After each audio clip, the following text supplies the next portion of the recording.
Perfect. I want to thank everybody for coming down today. Is that me or is that something? Well, thank you everybody for coming down today.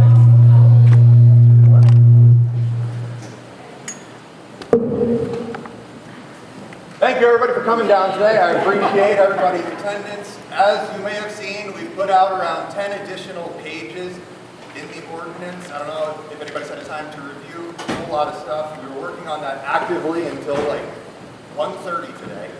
And we put it out there as quickly as we could. So what I'm going to do is turn it over to Nancy right here. She's going to go through all of those changes, and then we're going to open up for comment on that. All right? Thank you, guys.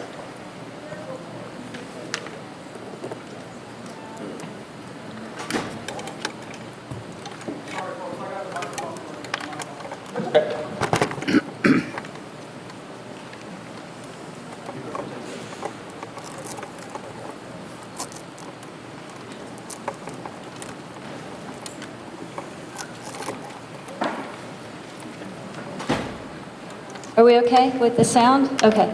All right, good evening, everybody. Thank you for coming out tonight. So my name is Nancy Sarcinello. I am the municipal planner that is assisting the township with the development of this ordinance, these ordinance amendments. So I will go through the latest changes that resulted from two things, really. So thanks to everyone who came out to the last public meeting and who provided us with questions and comments that were very helpful. And so we've incorporated many of your suggestions into this latest draft of the ordinance.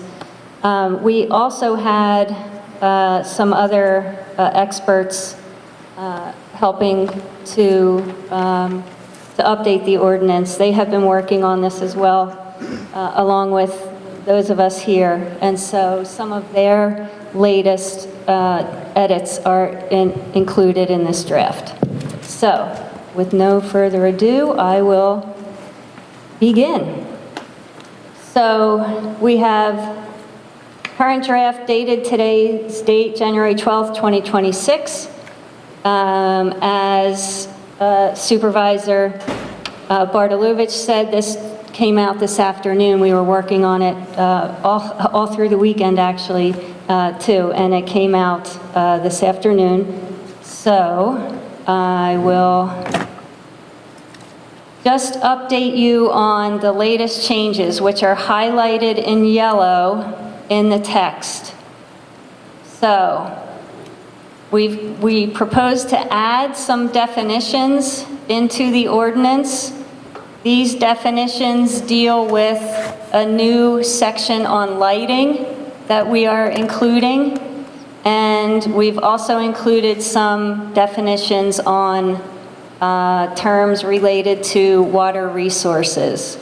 So we did have a water resources section in the ordinance for your viewing and review at the prior public meeting, but we've gone ahead and added some definitions to clarify some of the terms that are used in that section.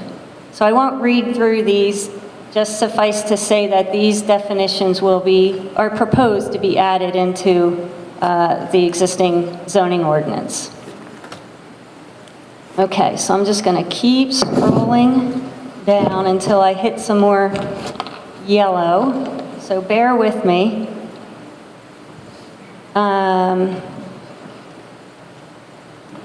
And some of these edits are just real minor kind of technicalities, so I really just want to hit on the larger pieces here. Okay, so we're in this section on the data center regulations that would pertain specifically to the data center. So I'm on page 8, if you're following along. And so in this section here, subsection C, this is where we are trying to incentivize the data center to use for cooling systems to reduce the water usage. And so here we're saying that if the use is to rely on non-public sources of water, the applicant shall provide a water feasibility study. However, the use of a closed-loop water circulation system for cooling equipment or such other technology and systems to minimize the use of water and sound from cooling equipment is strongly encouraged.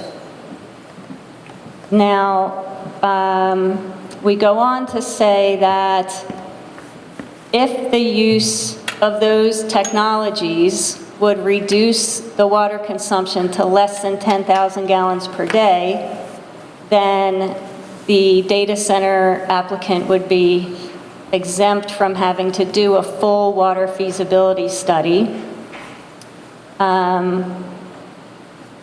And there was a concern that was brought up at the last public meeting that 10,000 gallons per day could be construed to mean 10,000 gallons from each individual building. So we have clarified that in this sentence here, which says, the last sentence, which says the aforesaid 10,000 gallons per day threshold shall apply to all buildings and structures on a cumulative/aggregate basis and shall not be construed to mean 10,000 gallons per day per building or per structure. So we think that clarifies that we're talking about 10,000 gallons per day from the entire development. Okay, so I will keep moving on here.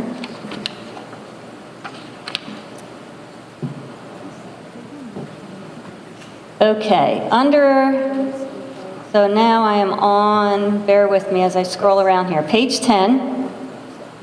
This is as part of the emergency response plan that the data center applicant would need to submit to the township. Was in here, this Knox type box, just moved it down into its own sentence, into its own line item. In number 11, there was a suggestion at the last public meeting that we include provisions for an annual tour of the property with township officials and local fire department and emergency management personnel. It does also require, in number 10, right above here, provisions for an annual fire safety inspection. So that's part of the emergency response plan requirements.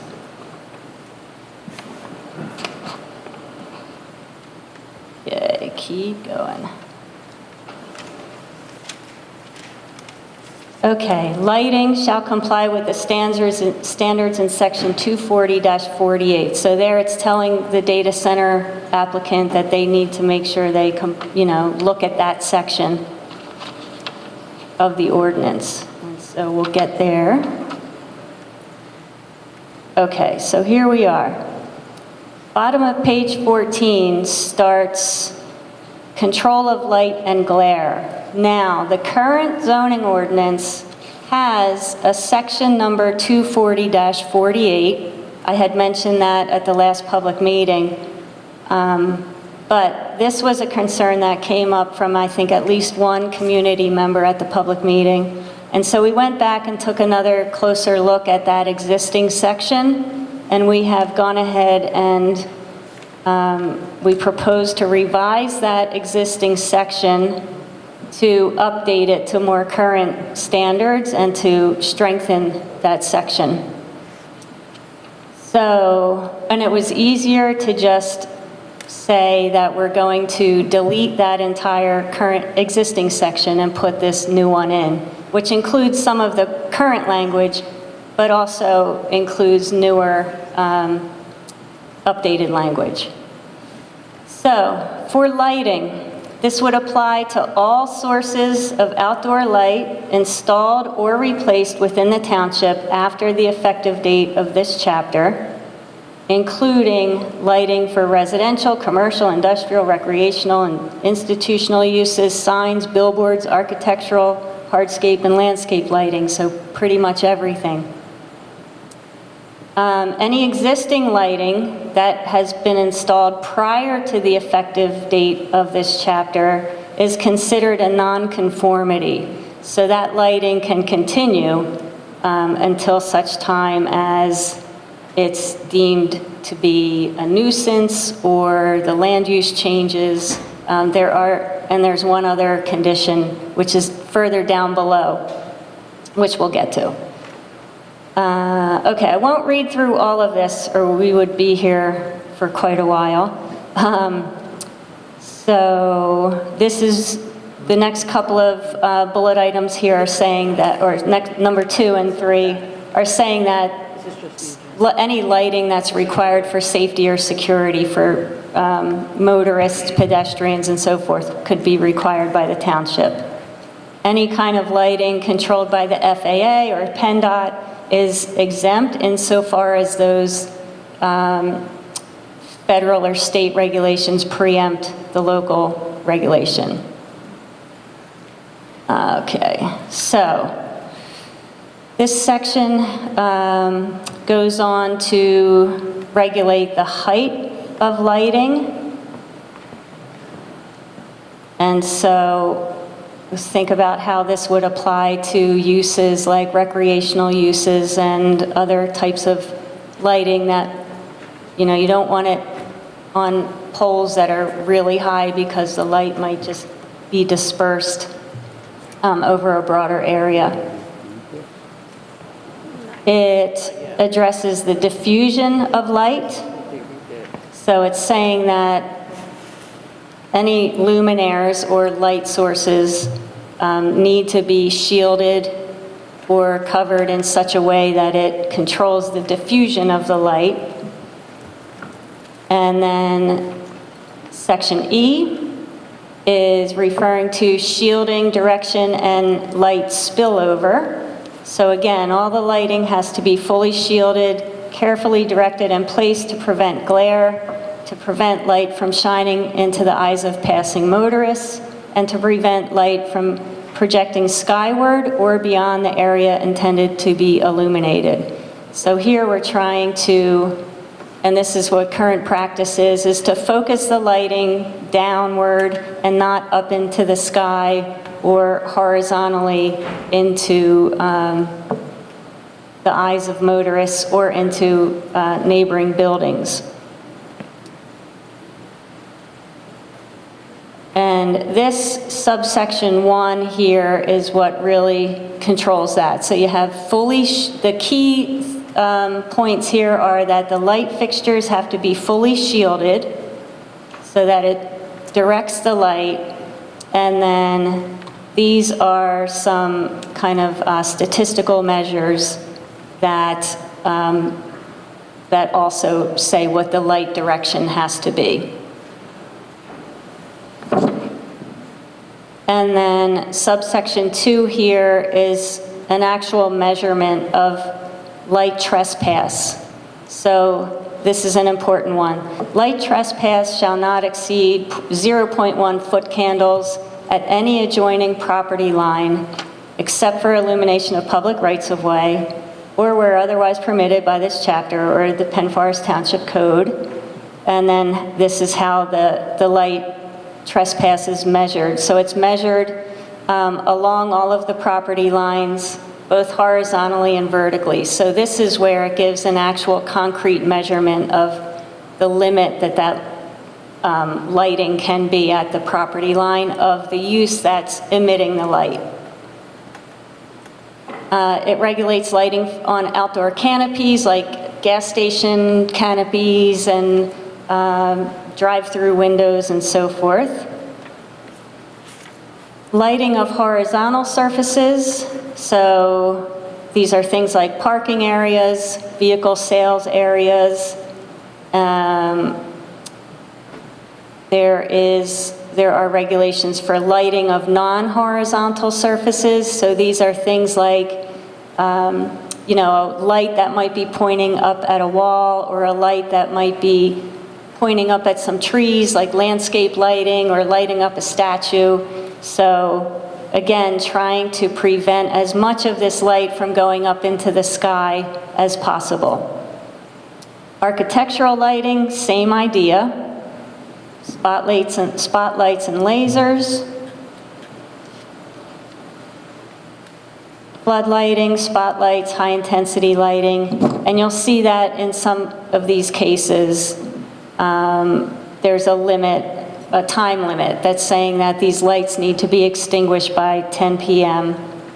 Unless it's for a business. If it's lighting a business, then the lights can be on until until 1/2 hour after the business closes, if it's kind of like decorative or aesthetic lighting.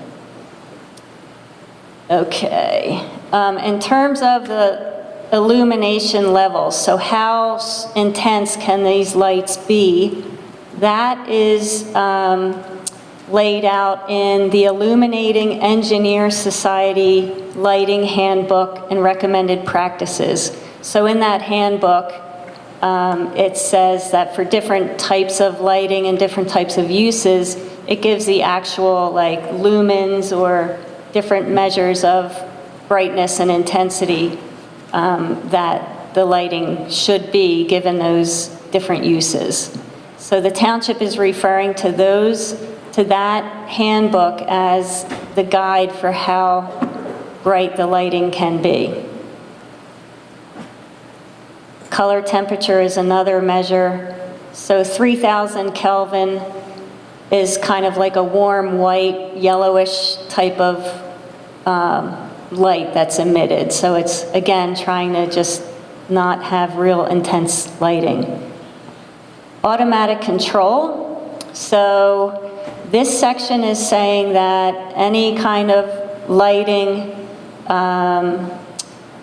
for reasons such as safety and security shall be controlled by automatic switching devices such as time clocks or combination motion detectors. And that would enable the extinguishing of light sources between 10 p.m. and dawn. So it's automatic switching technology that will either extinguish the lights, that would extinguish the lights between 10 p.m. and dawn. For all-night safety or security lighting, so these are levels that are permitted for all-night safety and security lighting. The lighting intensity levels shall not exceed 25% of the levels permitted by this chapter, which are the IES levels, and in no case shall they be less than the minimum levels for safety or security as set forth by IES. So for all-night safety and security, the township is permitting that to happen at a slightly higher level. And that's standard.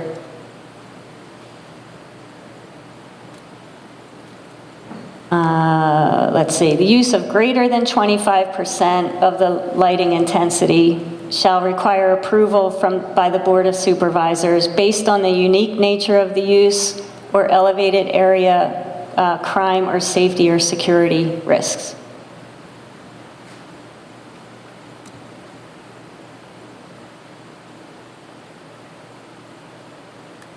Let's see. Okay, alternatively, where there is reduced but continued on-site activity throughout the night that requires site-wide even illumination, the use of dimming circuitry to lower the illuminations by at least 50% after 10 p.m. or after normal business hours, or the use of motion detectors may be permitted.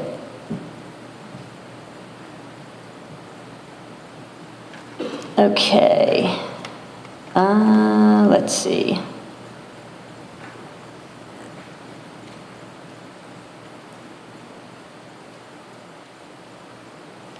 This is all installation, so I don't know that there's anything of great interest there. For recreational uses, there are supplemental standards for recreational uses because recreational lighting can be more intense than lighting for other uses. And I won't go through all of these, just to say that there are special requirements for recreational uses. For lighting of signs, that shall comply with the article in the ordinance on signs. And then this subsection T here is requiring a visual impact plan. So in this subsection, this is saying that a visual impact plan shall be required for recreational uses and industrial uses, including but not limited to data centers, data center accessory uses, and warehouses, and when requested by the Board of Supervisors.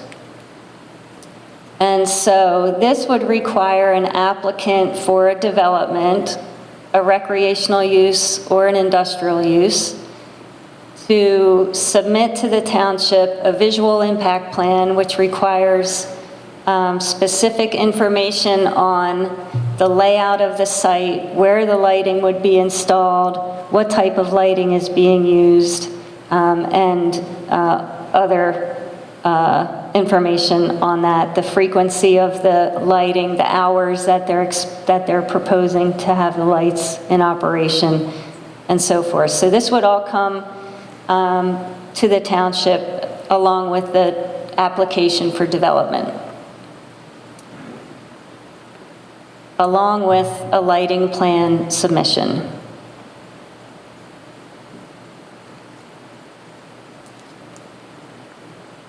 Okay, so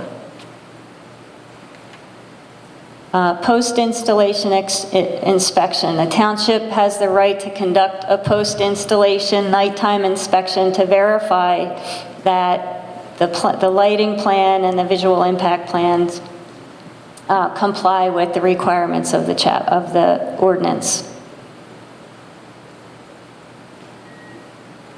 And then there's also compliance monitoring. So for safety hazards and for nuisance and glare and inadequate lighting levels. So the township can monitor, and if there is any infraction, then that would be a violation of the code. And the landowner would have to correct that infraction.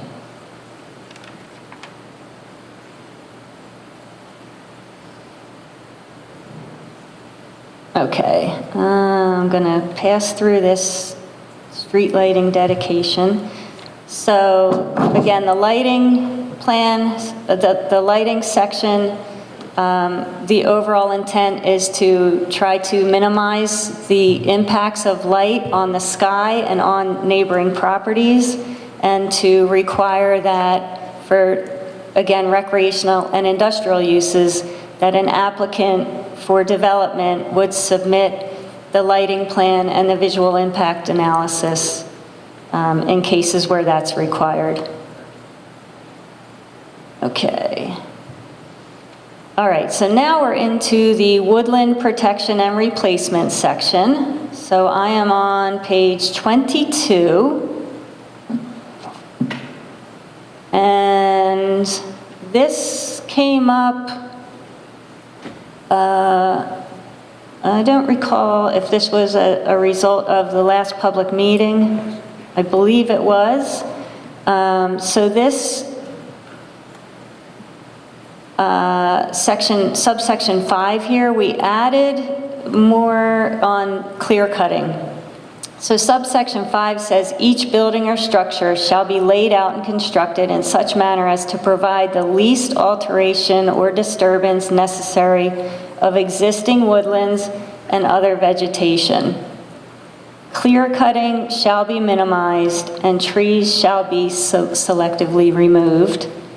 And we went on to say that just to be sure, and as much as possible to prevent clear cutting of trees up to the property line, here we're really trying to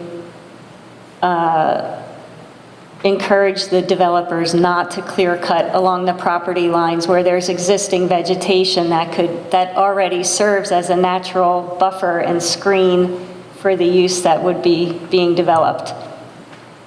So there shall be no clear cutting along adjoining property lines, especially where the development site adjoins the property line of a sensitive receptor, which is a residential use.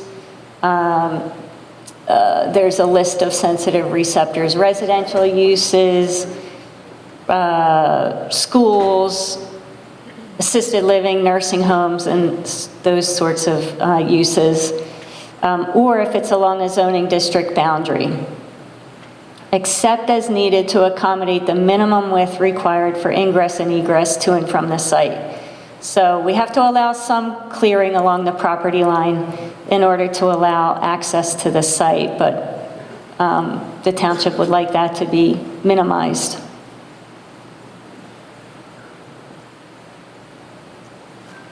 And further down,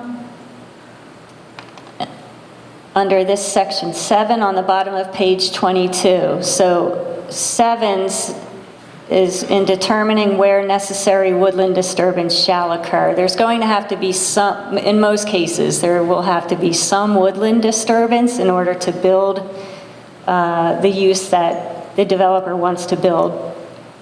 But this section is saying that both the applicant and the township should take certain factors into consideration as to, where the woodland disturbance would best occur. And so here again, we added under this letter B, the location, so they should take into consideration the location of healthy, mature woodland stands and the benefit of their conservation, including but not limited to environmental or ecological benefits and benefits of buffering and screening of the proposed use or development.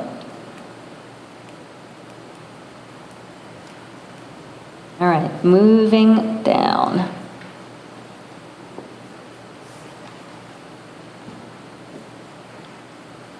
Okay, so performance standards.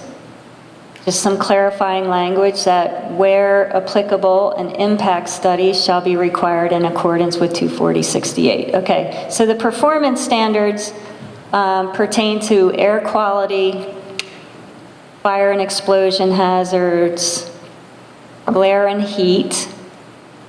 And so here, this was cleaned up a little bit because there was some overlap with the new lighting section. So this is being cleaned up so that there's not that overlap. Performance standards pertain to waste disposal as well, noise and sound levels. And so here, again, kind of a technical edit, that the sound levels would be measured according to the zoning district of the land use that's receiving the sound. So if you're a residential use and you're in one of the residential districts, these would be the sound levels that would be permitted to come into your use. If a use is in the commercial districts, the sound levels are a bit higher, the permitted sound levels are a bit higher, and if the use is in the industrial district, the sound levels coming into that industrial district are permitted to be higher. Higher still, I should say.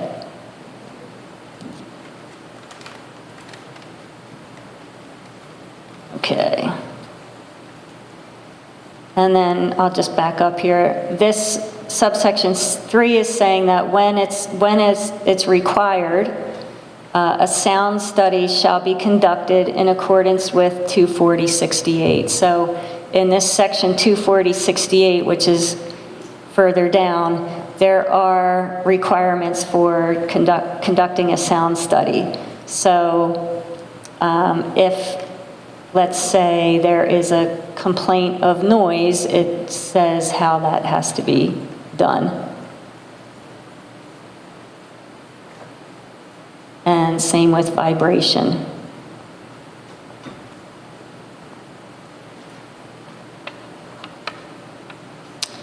Okay, again, when required in accordance with this chapter, a water feasibility study shall be conducted in accordance with Article 9. And then here we are into the impact assessments and studies. So impact assessments and studies shall be submitted by the applicant where they are required by this chapter or any other part of the township code. And these uses need to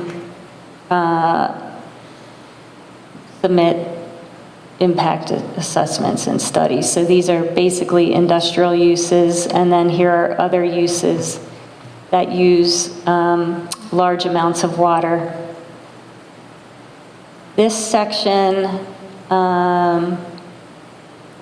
may need a little more cleanup of the language, I think. So that might be one more edit forthcoming. Okay. Okay, so for sound and vibration studies, we had originally wrote in here that a preliminary sound or vibration study would be conducted as part of the zoning permit or conditional use or special exception process.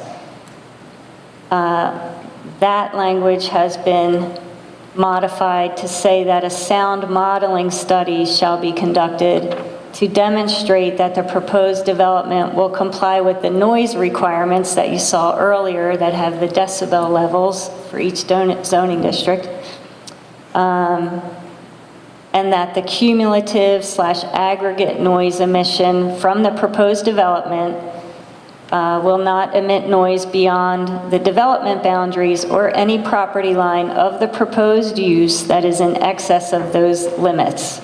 So this is saying that really before anything is built, the applicant needs to demonstrate through a sound modeling study, they have the technology to be able to model the sound, that the use will meet the sound level limitations that were in that previous section. We had originally required an interim sound study, but we have struck that because it was redundant with the modeling now. But we're still requiring an as-built sound or vibration study. So once the use is built and up and running for 6 months after the certificate of occupancy is issued, the use would have to do another sound study again to demonstrate that it's meeting those sound limits. And then this section was requiring a sound study to be conducted annually after completion of the as-built study.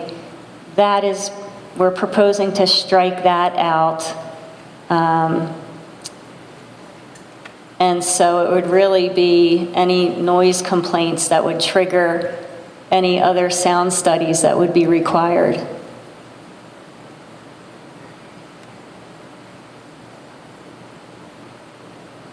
And although I will say that it is written in here that at any time that the township wants a sound study to be conducted, the township can require that.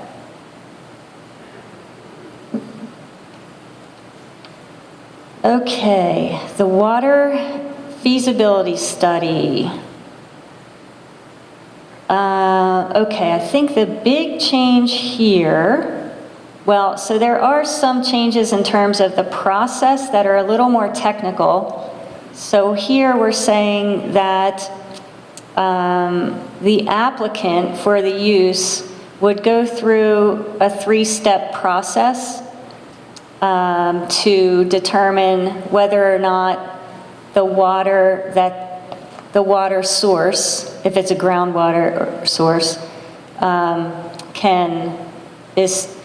can supply the use and if that is sustainable. And so there's a 3-step process which involves the applicant submitting a pre-drilling plan, a constant rate aquifer test plan, and then testing the aquifer and submitting those results. And the details of those 3 steps are laid out down here in subsection B, which has about, I think, 23 components to it that detail what's required of the applicant. Again, before anything is built, they need to go through all of this testing and demonstrate that that use that's drawing on groundwater can be supplied and that that use is sustainable. Now,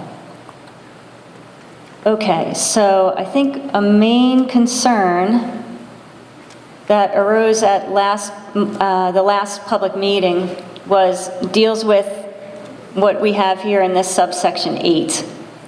So this says that the location of all existing and proposed wells within 3,000 feet of the property boundary, or if it's a group of properties within 3,000 feet of the outer boundary of that group of properties,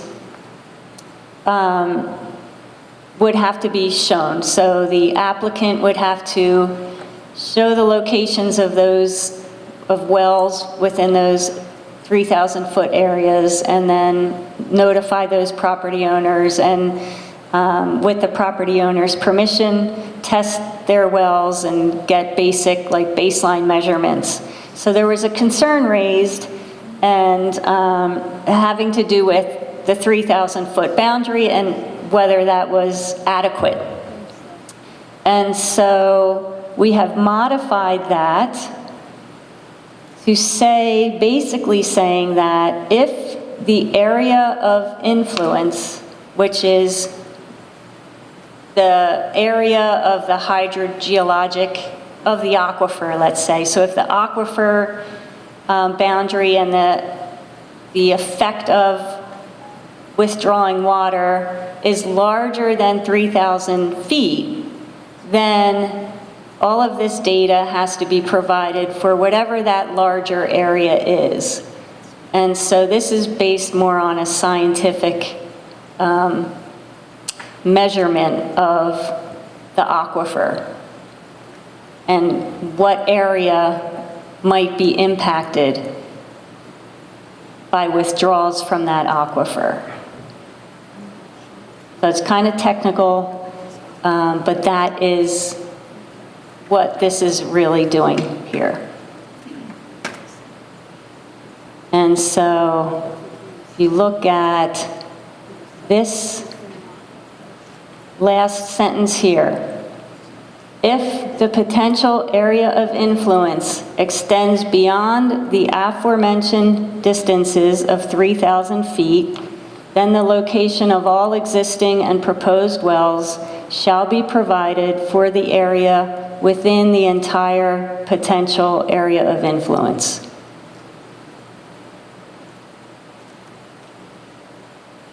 Another concern was raised, so now here's where it goes on to say that the applicant shall notify each property owner within such area and offer to test the owner's well for baseline water quality and the depth of their well and other measurements, static water level.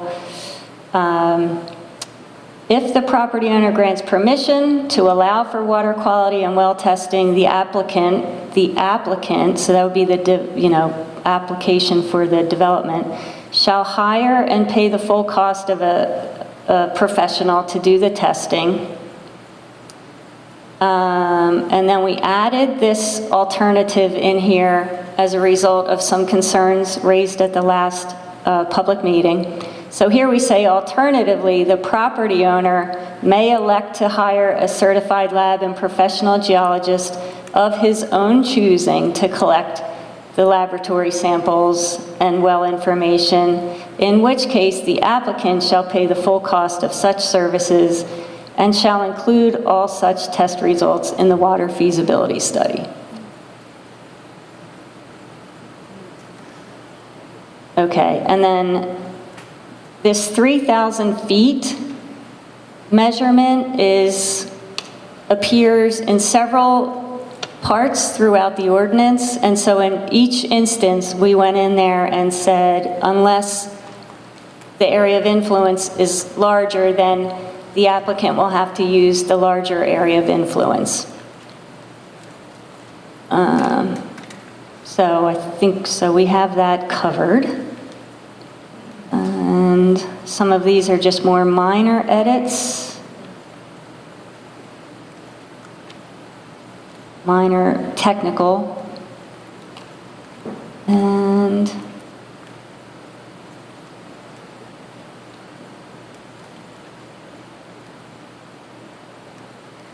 okay.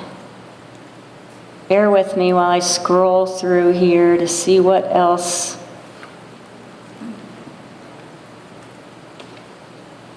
Beyond the aforementioned 3,000 feet. I think we might be at the end. Okay, the well depletion agreement. Okay, so now this is, should be of interest as well. So we're at page 43. Letter E on page 43 says, if it is determined that the proposed or approved use or the testing caused a well to experience loss of flow or well efficiency, so that's technical geologist terminology, or to become contaminated, the applicant or the owner of the use shall be responsible for restoring water supply to the impacted property and remediating any contamination. And then number 1 here requires the applicant to enter into a well depletion agreement with Penn Forest Township. That agreement would apply to any existing wells that are within 3,000 feet, again, or if the aquifer area of influence is larger than within that larger boundary.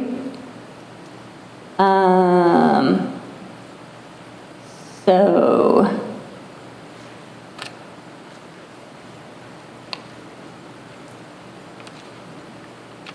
let's see.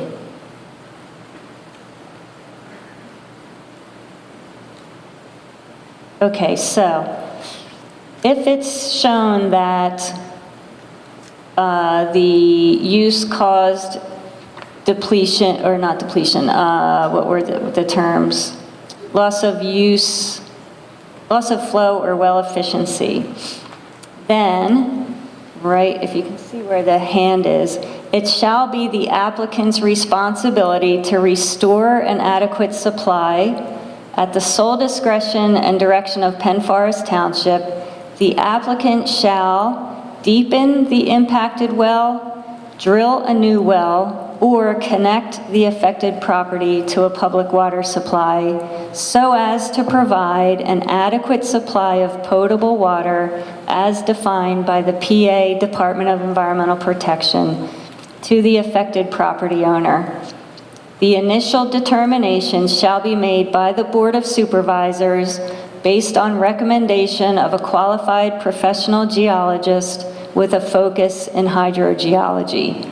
So this is saying that if a well is impacted to the extent that it is loss of flow or efficiency, the applicant would be responsible for either drilling a new well, deepening the existing well, or connecting that landowner to public water.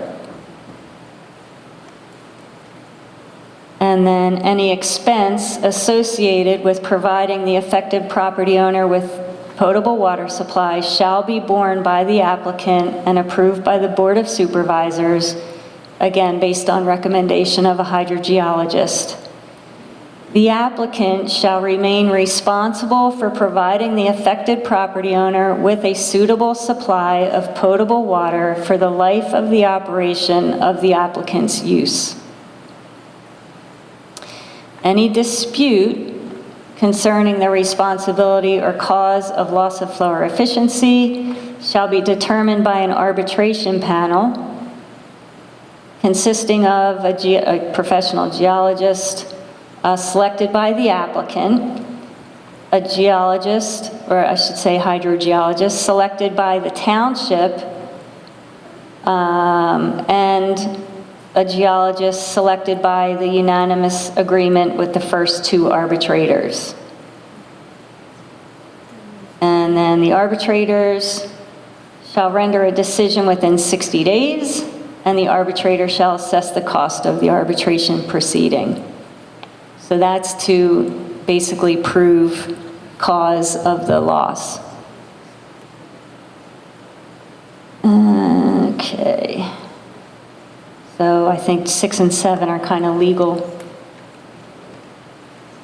indemnities and so forth, indemnifying each party. Okay, and I think that does it. And I just added this number 5 here, which refers back to the visual impact plan that's under the lighting section. So cross-references here. And so that does it for the edits to the text version of the ordinance. So again, we hope that we addressed many of the concerns that community members expressed at the public meeting, and also just kind of had to tighten up some of the language and got more input from the sound and hydrogeologist experts. Okay, so moving on to where might this occur? So the township had posted on its website a potential overlay district map, which shows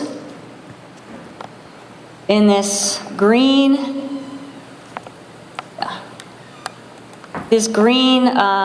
checkered hatch pattern. So this is, I just want to see how this is. Let me zoom out here so you can see the whole thing.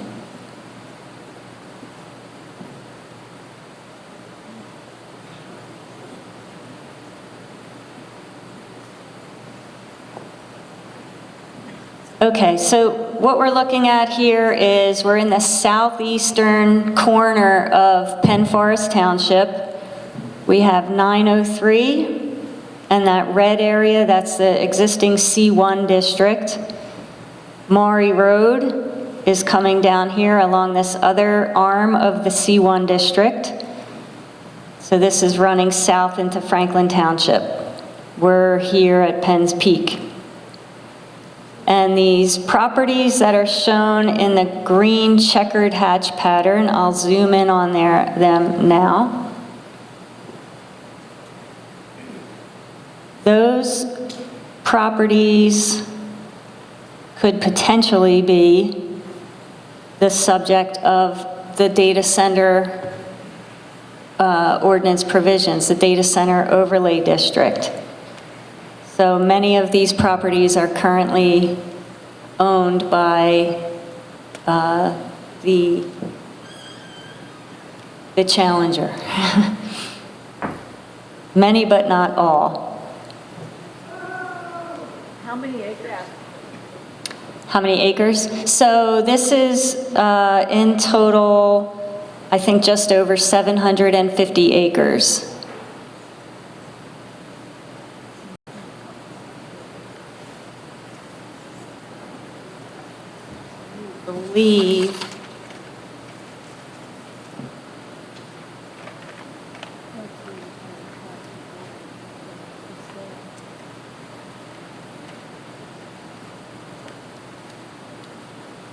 I believe it is 9 tax parcels in total. 10 tax parcels, I believe, in total.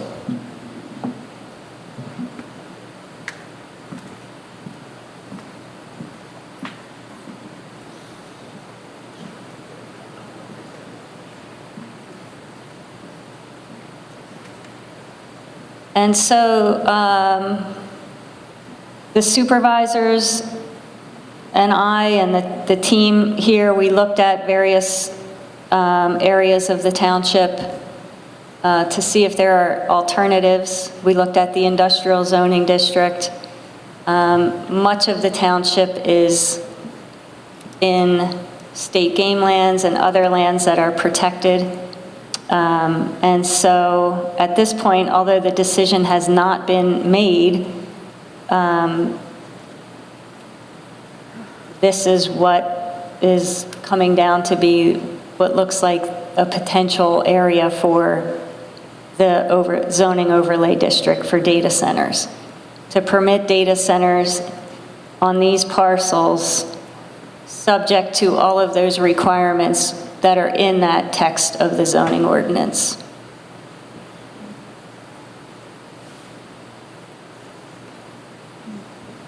All right, well, that kind of concludes what we're going over. If everybody wants to line up like they did last time, we'll open up for public comment. Oh, I see. There's a microphone on the table. And please don't forget to sign in if you've yet to do that.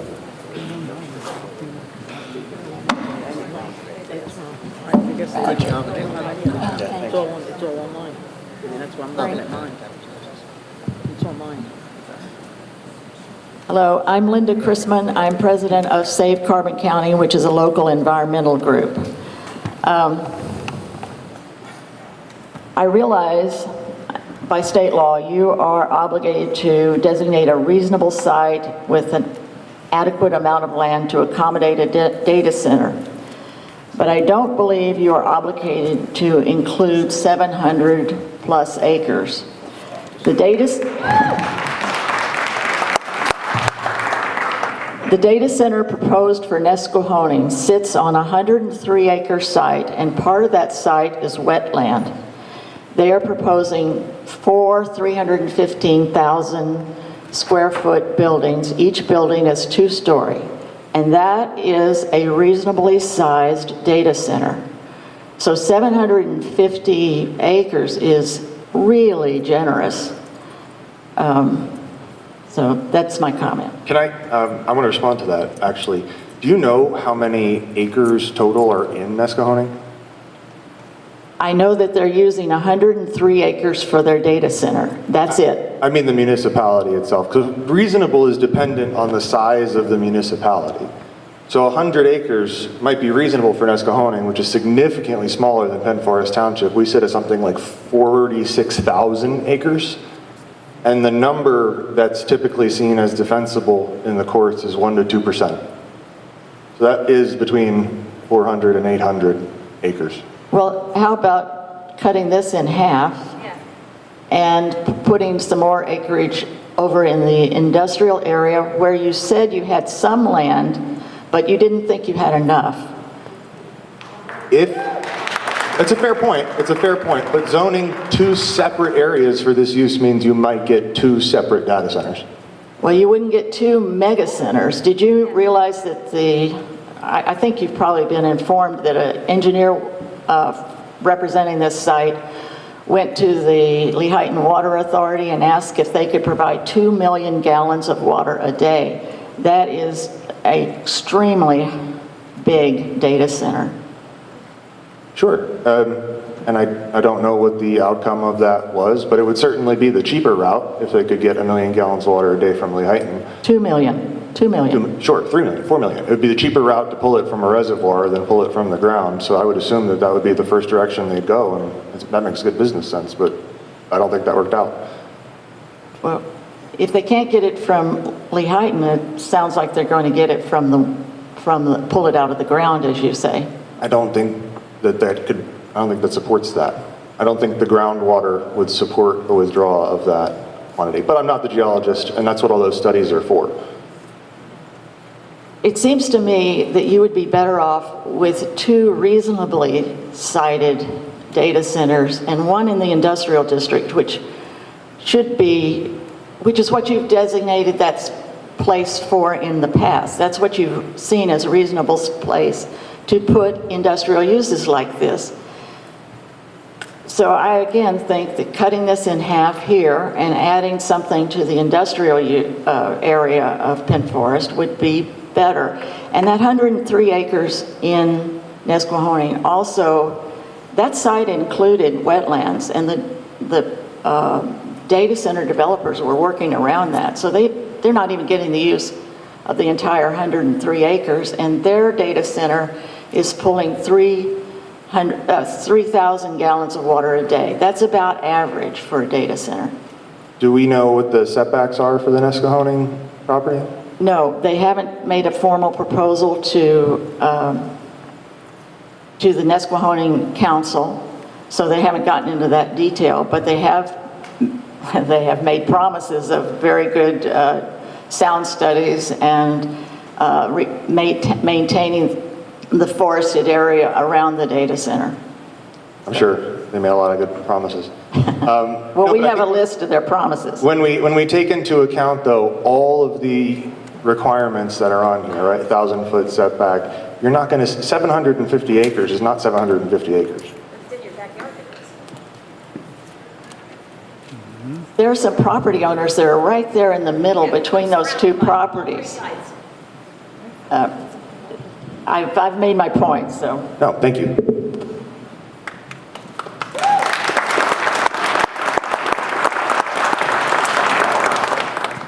Helene Katz, Bear Creek Lakes. I was here last time. I was just curious, maybe I missed it, but with our complaints, let's say there's a problem with the water, I didn't notice any specifications for timeliness of response. That's in like the... Timing and response. Meaning, if we run out of water, when, how quickly is there going to be a response? Tom, is that in? Or if there's contamination, how quickly will they respond? There's a supplement to the actual agreement. It might be in there that we didn't discuss because that's a contract.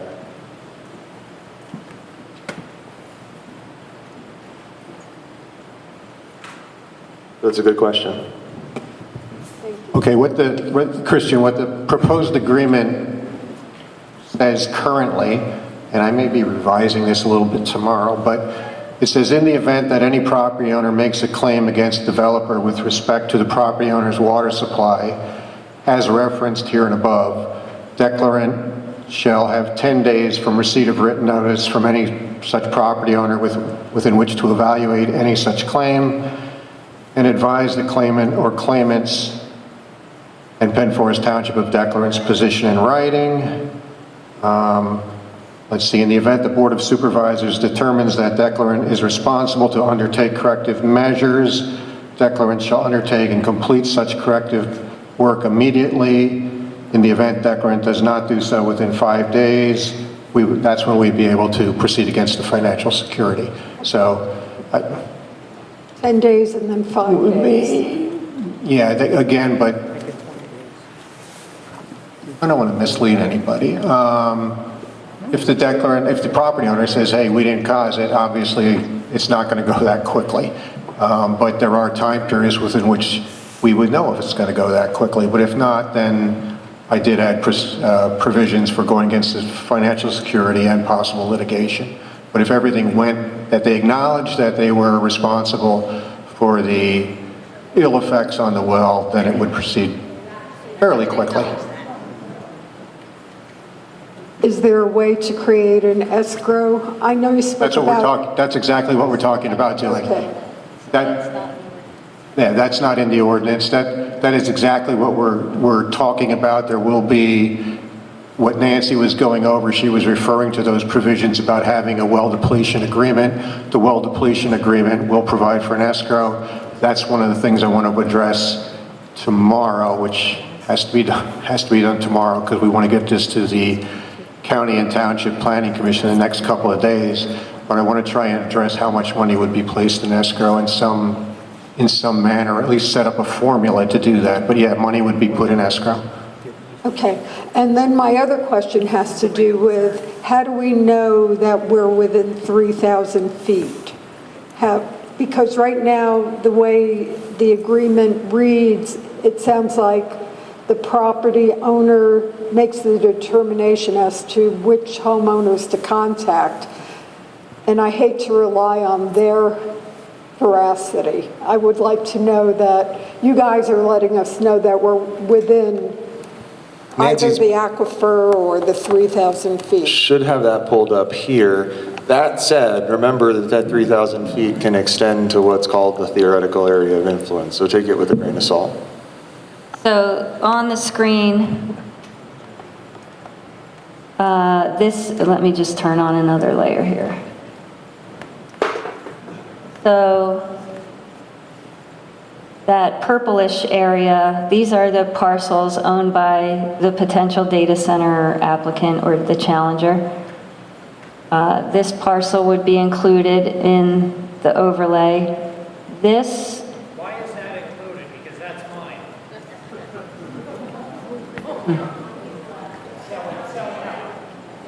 So why am I included in the overlay? it doesn't, it wouldn't have to, you would not have to use your property for a data center. It's in the overlay. It also has the underlying R2 zoning on it. So you're still in the R2 zoning district and then have the added overlay on top. But this is the 3,000 foot perimeter, roughly.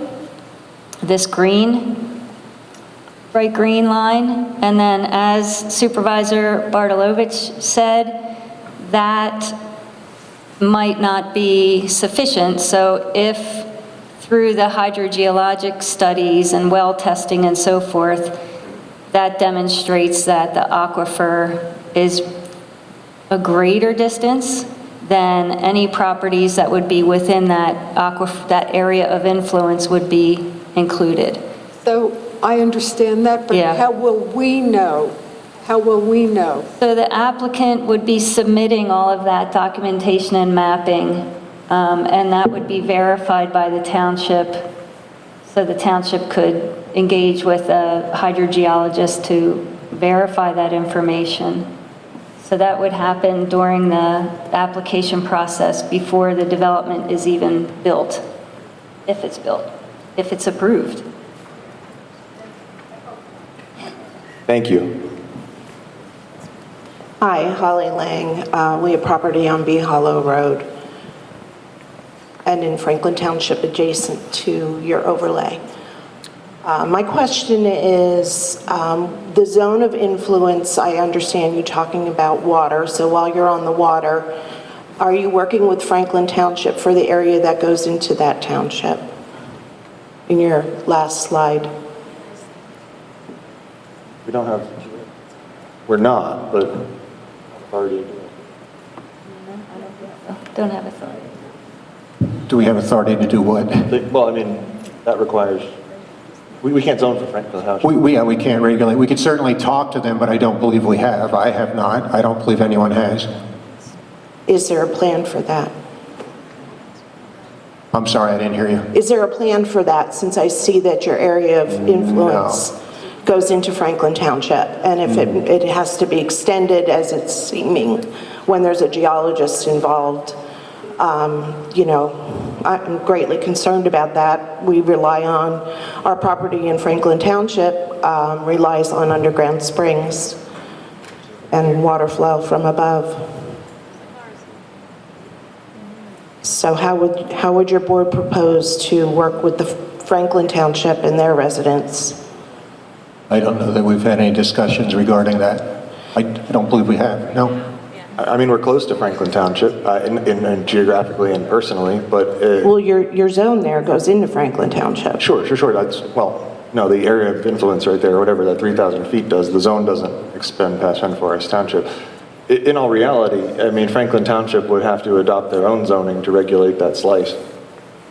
And that's a complicated discussion, but I can certainly reach. Has Franklin Township asked for any of this information? No. Since it's so close into proximity? No. Okay. Second question is about your zone of influence for wildlife. Have you done have you researched anything about how far out wildlife is going to be impacted by the low and steady hum that's under the decibels that you have stated in your document? The way that the sound is measured is in different ways, so it's not under the decibels, it's actually a different measurement, and that is accounted for. There's no study regarding wildlife. Are you aware of how wildlife is affected out to 2.5 miles from the facility? Are you aware of that? I think What the effects it has on wildlife? issue that you're running into is a lot of the times they don't separate the way that sound is modeled, and that those low, whatever you call them, low hertz Frequencies, vibrational. sure. Sounds are not actually ruled out in most sound ordinances, noise ordinances, and we've gone through the process of making sure that those are explicitly called out. I understand that, but they're under what you have explicitly called out, and they affect wildlife up to 2.5 miles as far as mating, reproducing, stress levels, cortisol levels, habitat patterns. So you're going to affect the habitats of the wildlife in this part of Pennsylvania for 2.5 miles out from that center. So if that green's only 300 feet, where's 2.5 miles get me? We can certainly bring it up to our acoustics engineer, but I know that we've had a lot of discussion. He was the first one to bring up the fact that those vibrations are not actually vibrations, they're sound, and we've discussed that at depth. So I'm confident that the way that it's written addresses that to the maximally defensible way. There's also proof that it affects all mammals, which would include us. Are you aware of that?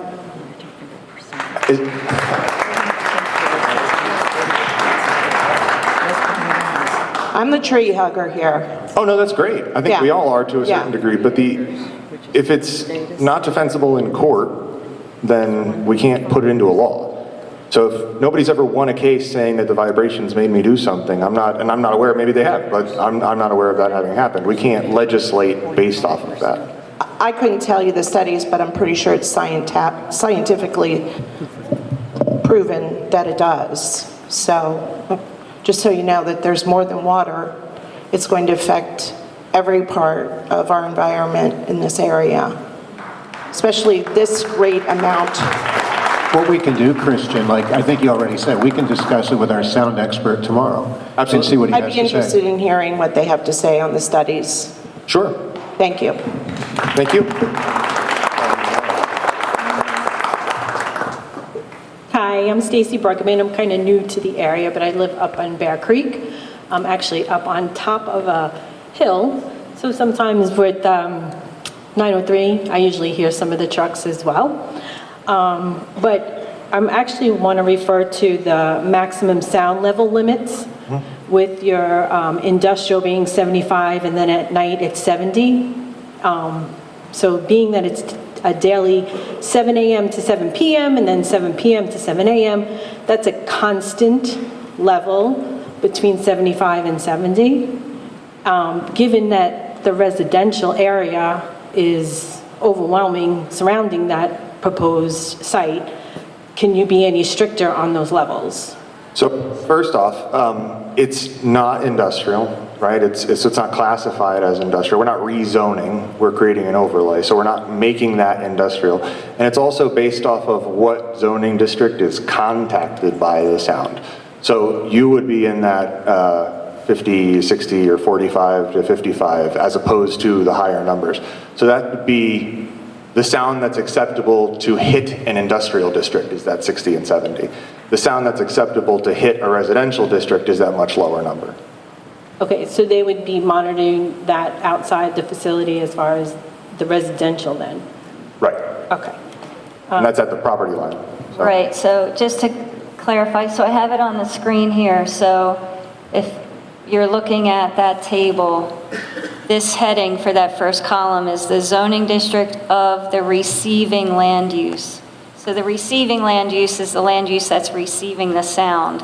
So if that receiving land use, if your home, for example, is in one of the residential districts, then this is the maximum sound level that you can be receiving. So they'd be measuring at the property line to make sure that the sound level is no more than, let's say, 50 decibels at that property line. Okay. So then I have two other questions. How often are they going to do the sound? Is it just prior to the build, or do they periodically have to test for the It's sound? prior to the build, and then 6 months after the build, or 6 months after they get their certificate of occupancy, which is when they can occupy the site. So there's those two. And then after that time, the township can require a sound study at any time. Or if a resident, has a noise complaint, then they'd have to do a sound study at your property line. Okay, so after 6 months, they can move in whatever equipment they kind of want and then continue to build, but nobody will readdress the sound unless it becomes an imposing question for the residents. Once again, the township can request a sound study at any point. If you feel like it's loud, submit a complaint. Okay. That's how we trigger that to happen. Okay. And then I guess my last question is, I guess if they are not in accordance with the sound, they have to obviously come up with a solution. So obviously if the build is already there, the sound is already an issue. I know if their resolution probably is not going to try to decrease sounds because that's their operation. So the next suggestion would probably be a man-made sound barrier. And is there anything that's put into place regarding the sound barriers they would need permits, they would need another sound study? Because also once you put in a sound barrier, it might reflect sound differently and affect other residents. So the vast majority of sound deadening is done with the choice of equipment itself and not with barriers outside of the fact. So, yeah, that could happen. It can reflect things differently, but the objective would be to prevent that from being necessary to begin with by siting appropriately and using the correct equipment to reduce the sound from the get-go. Yeah, thank you.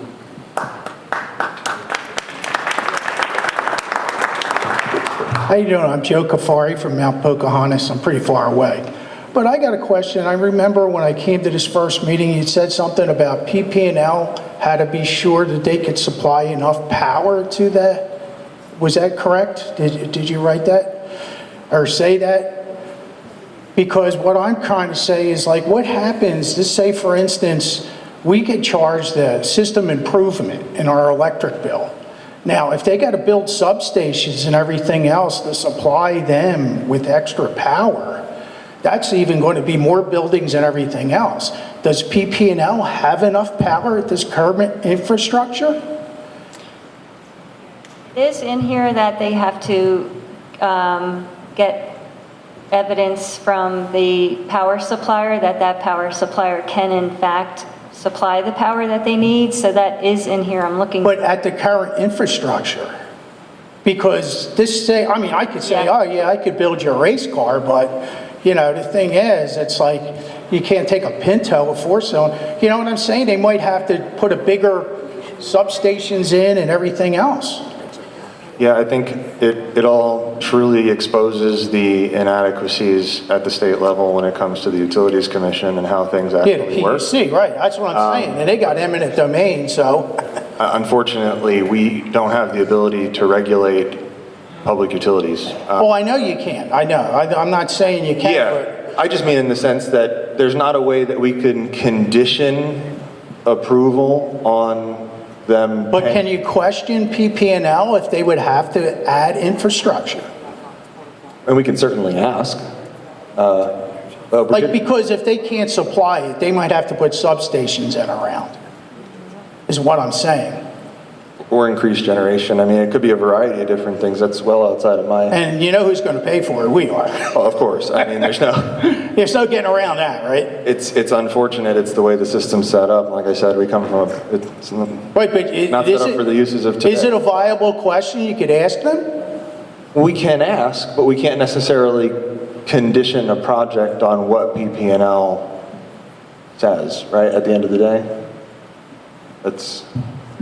We can ask, we can get the answer. It could be the answer you don't want to hear, but that's not going to, that doesn't impact our ability, or it does impact our, we can't take that information and do something with it besides say. Okay, so in other words, you can't put any limitation on, keeping it at the current infrastructure. Unfortunately, no. Okay, that's all I wanted to do. All right, thank you. It's a good question. Thank you.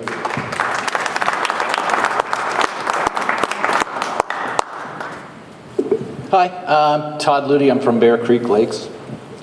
I have a concern on page 41 under the water quality parameters and studies.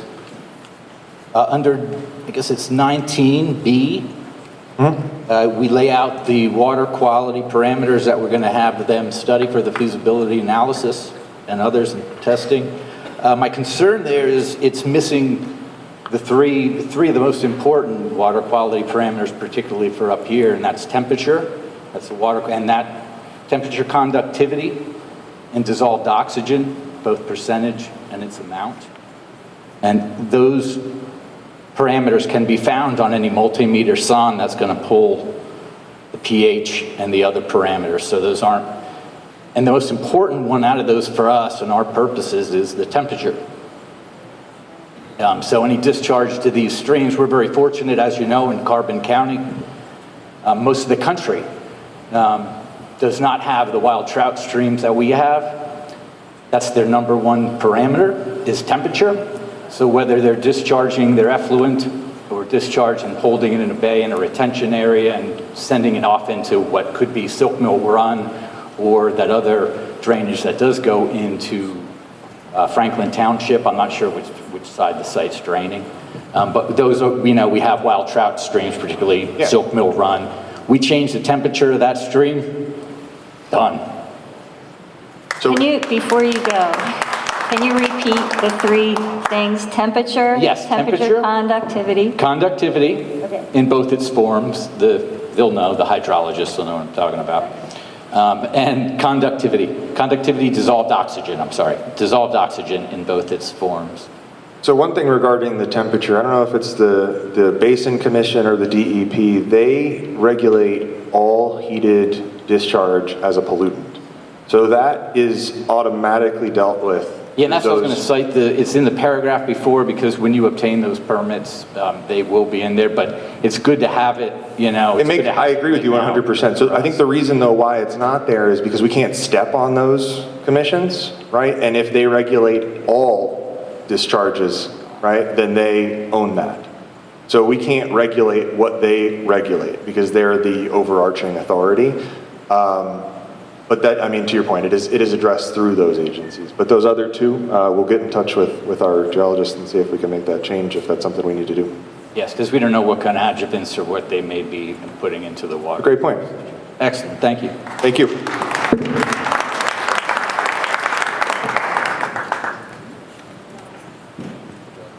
Good evening.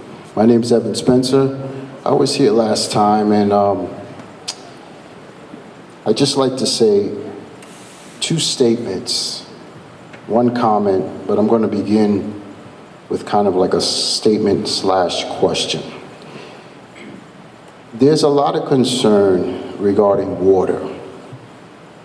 And it's my understanding that these data centers, these companies, these entities, well off in financial abilities, why haven't they introduced waterless data centers? Because it's my understanding that waterless data centers utilize innovative cooling techniques to eliminate the need for water in their operation, significantly reducing their environmental impact and addressing water scarcity issues. Question, is that introduced at all, and why not? So nobody submitted for a project, so we have no idea what anybody's proposing to build. Maybe they will. That'd be great, because that's a thing that exists. Rebuttal on that, Can that be put forth towards any applicant, including this one, as a request based on all the concerns that we, the people, have here? So we do have that in the ordinance where where we can incentivize the applicant to use those technologies that would reduce water. So that's where in the ordinance it's saying that if an applicant uses closed loop cooling systems and other systems that either eliminate water use for the cooling or reduce it to below a certain level, 10,000 gallons per day, then we exempt them from having to do all these studies for water. So I think that's the extent of what the township can do, is try to offer an incentive to use those technologies. With respect to that incentive on behalf of what you just proposed, the echo repeatedly is from the concerns. I mean, we're here at a public hearing. It's repetitive from all of we who are here and those who are watching. It's the concern, it's water and other concerns, of course, but we're primarily focused here on water. So I'm going to go back again to waterless data center. I believe with those concerns that are being put forth, that is an option. There are plenty data centers that are waterless throughout the United States. And being that Pennsylvania is such a blessed state with so much rich resources, water being one of them, the concerns of the people should be put forth first and foremost.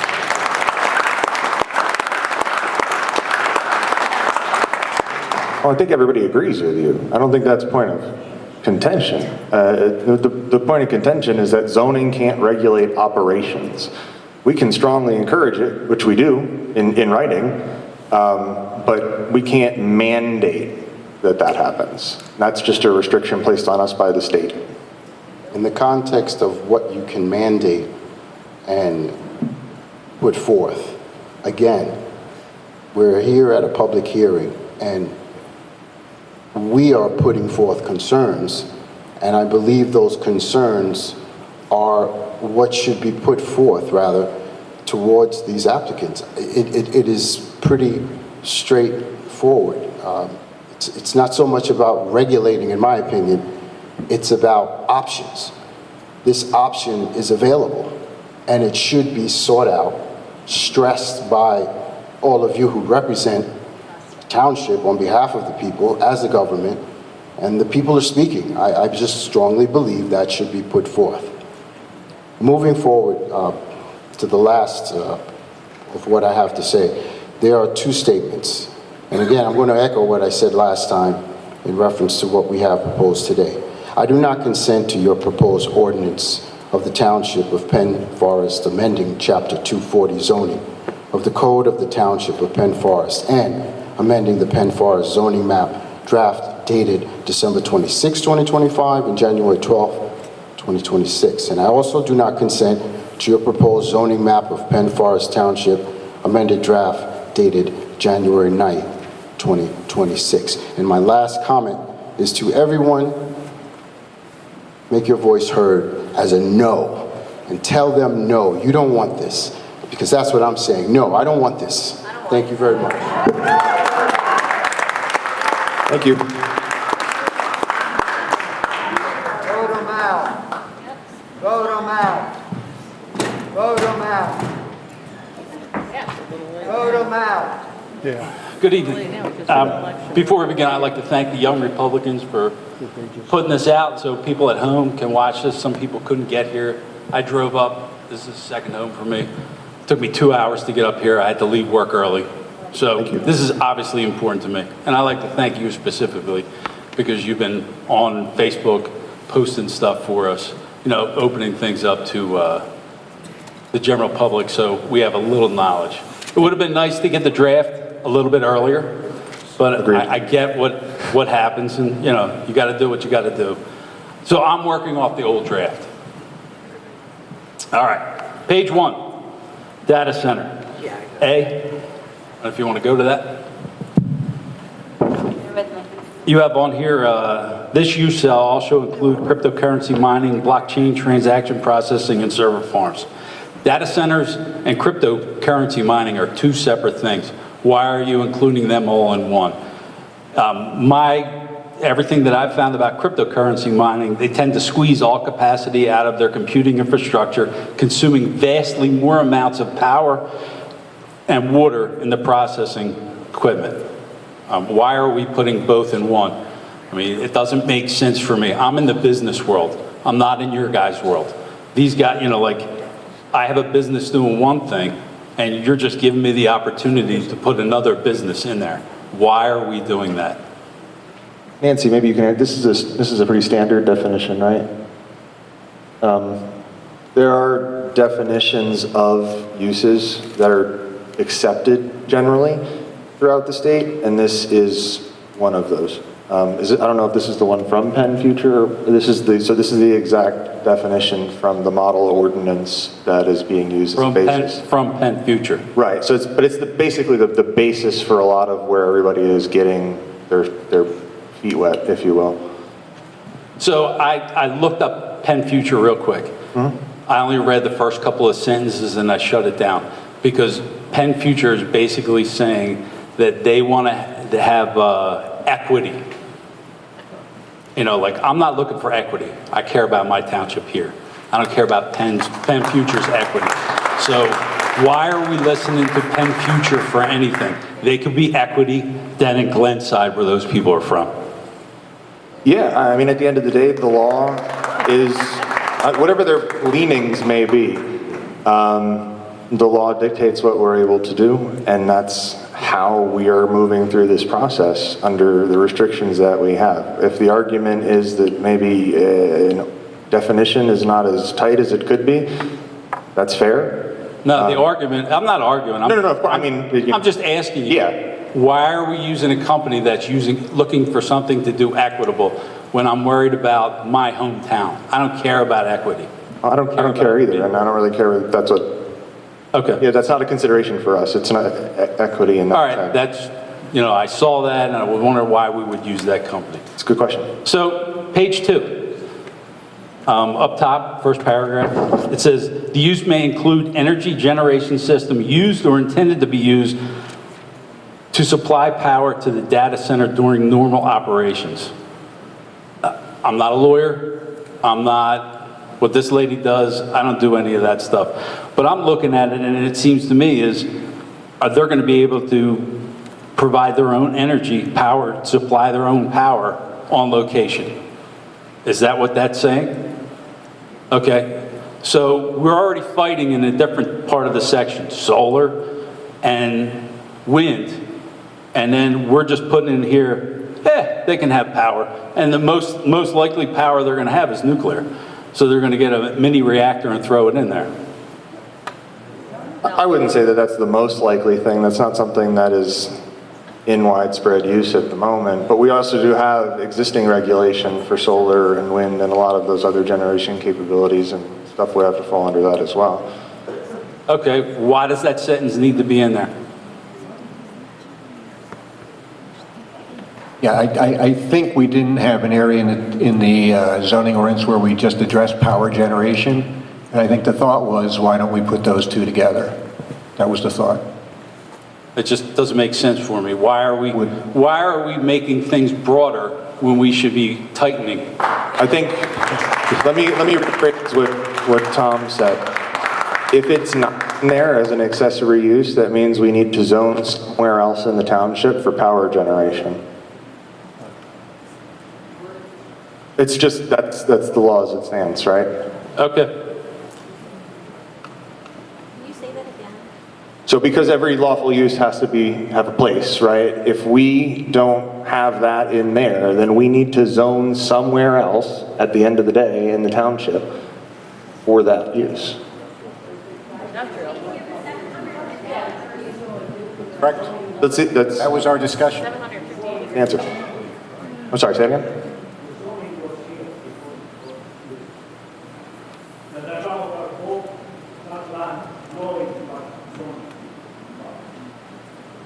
And we're operating under a 1968 law from the state of Pennsylvania that says this is how we have to address the issues in front of us. But yeah, no, absolutely. Yeah, call your representative. Well, eventually he could sign it, but it's the legislator's your legislator and legislative body's responsibility to change the laws for our modern day.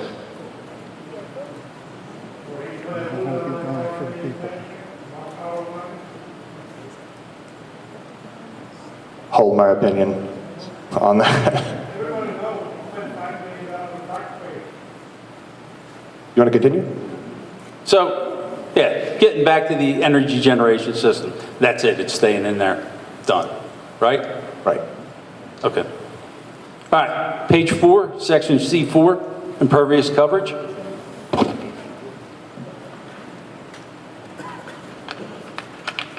So it says on here, maximum impervious coverage shall be 65%. 65% of like 700 acres is 455 acres. That's a lot of impervious coverage. So there's no groundwater recharge in that 455 acres. Zero groundwater recharge. That's going to cause flooding to our neighboring properties. It causes pollutions in our streams, the lakes, the rivers. Is there any way that you could change the impervious coverage? All right, they got to have parking, they got to have all that stuff. But does it have to be impervious?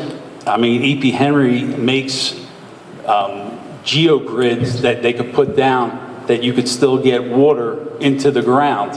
Why isn't that addressed in this? Brock is our engineer down at the end there. He can go into some more depth on that for you. They're still going to be required to submit through the land development process. The land development process requires stormwater management.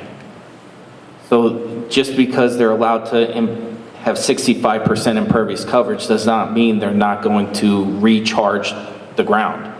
They're still going to have to do their basins, they're still going to have to do infiltration, they're still going to be required to put water back in the ground. DEP regulates that through their MPDS permitting process. So it's not true that you're just going to put impervious coverage in and that's it. You're not infiltrating water, you're not recharging the groundwater. That's a false statement. Okay, let me take you to a different state. Let me take you to California last year at the wildfires. They had LA changed years ago and they put in all that stormwater runoff management, impervious surfaces, and that was one of the reasons why they had the Palisades fire. Because they had no, the groundwater wasn't recharging the ground was arid and dry. So, like this is a big block of land. We have a small volunteer fire company. Telling me that I've made a mistake. No, sir, I did not. Take into account here, though, also that this is not related to the data. This doesn't come because of its being a data center ordinance. That is the standard that is set in our current industrial zoning. And that's been that way for quite some time. So, impervious coverage, done. If we were going to change it here, we'd have to change it for everything, and that's not something we're discussing right now. Well, you don't have to change it for everything. Well, then we'd be targeting something unfairly. Well, this is a unique facility that is like no other in the township. Okay. So, you're not targeting one thing. Somebody's bringing something in that is not a commonplace business in the township that does day-to-day business. Fair. If it was anything else that was an industrial use that had 750 acres of property, they'd be entitled to the same percentage of impervious coverage. So if it were a warehouse or a parking lot, they'd be entitled to the same thing because that is the standard. My point is that we're not making it one thing or another because the use is the use. Okay. So impervious coverage stays where it stays. Correct. All right. Page 4, section D2B, buffer yard.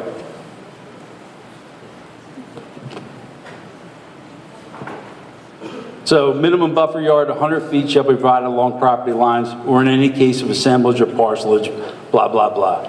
Why is it just 100 yards? It's, you're saying, oh, it's a large piece of property. Why can't the buffer yard be smaller, or larger? Like the people who live right there, like the guy that's sitting back there.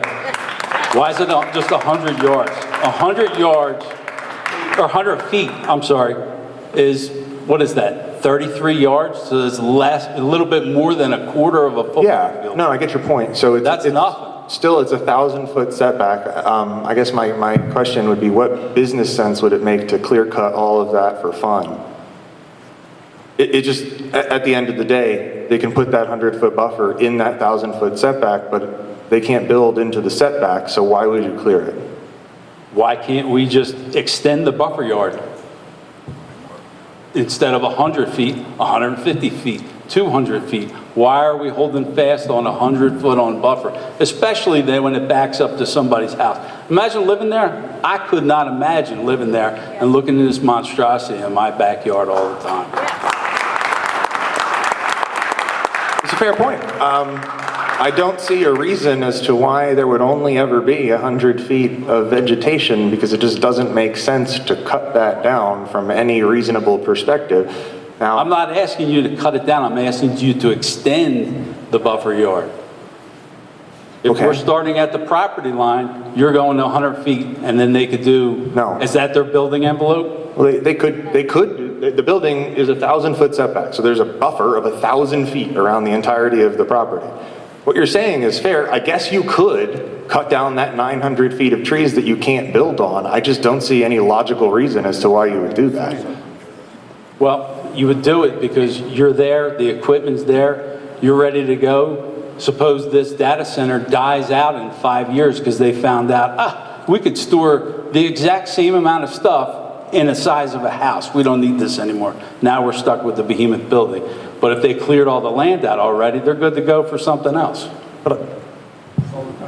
Yeah, but you're still not answering my question. Why would they clear cut property for something you can't build on? Yeah. No, they can't build on it, period. Not solar panels? Not anything. It's a setback. So leave it there. Why do you have it, the buffer yard? Yeah, change it. If it's there, it's not a big deal, right? Okay, but, so give me one non-arbitrary reason as to why you want it changed. One, yeah. From what? Visual impact. All right, good point. For nature. But we're already saying likelihood, sure, in whatever likelihood that somebody may do, it just doesn't make any sense. There's no reason, right, if you have a 1,000-foot setback, that you would cut down acreage, right? Number one, which they'd have to replace those trees because they're only permitted to cut down a certain percentage of trees. They have to do that on their own property or give funding to Penn Forest Township to plant trees elsewhere. It ends up just costing money for no return. It doesn't make any logical sense or business sense to clear cut an area that you cannot build on.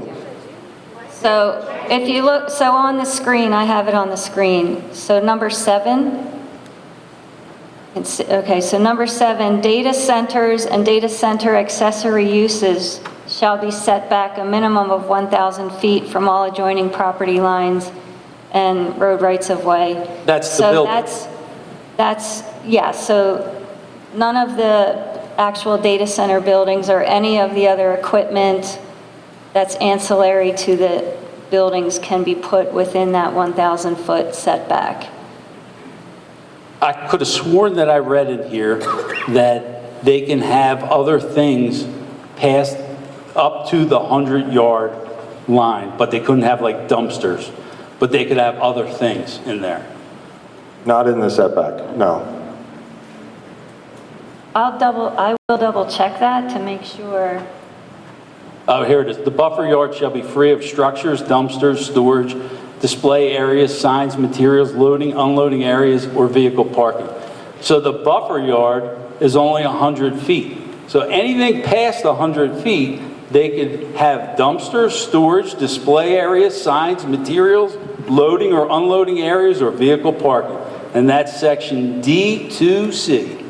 So I think you're conflating two things, right? If you can't build, that means you can't build a parking lot, which means you can't have vehicle parking. I guess you could park in the dirt. Well, if it's in there in writing, they can do it. Look, it's just in writing. I'm no contract lawyer. I've never done anything, but I've been in a room when the sausage has been made. I know what goes in it. Okay. All right. I'm going to flag that, and I'll take a closer look at it. Okay. It's page 4, section D2D.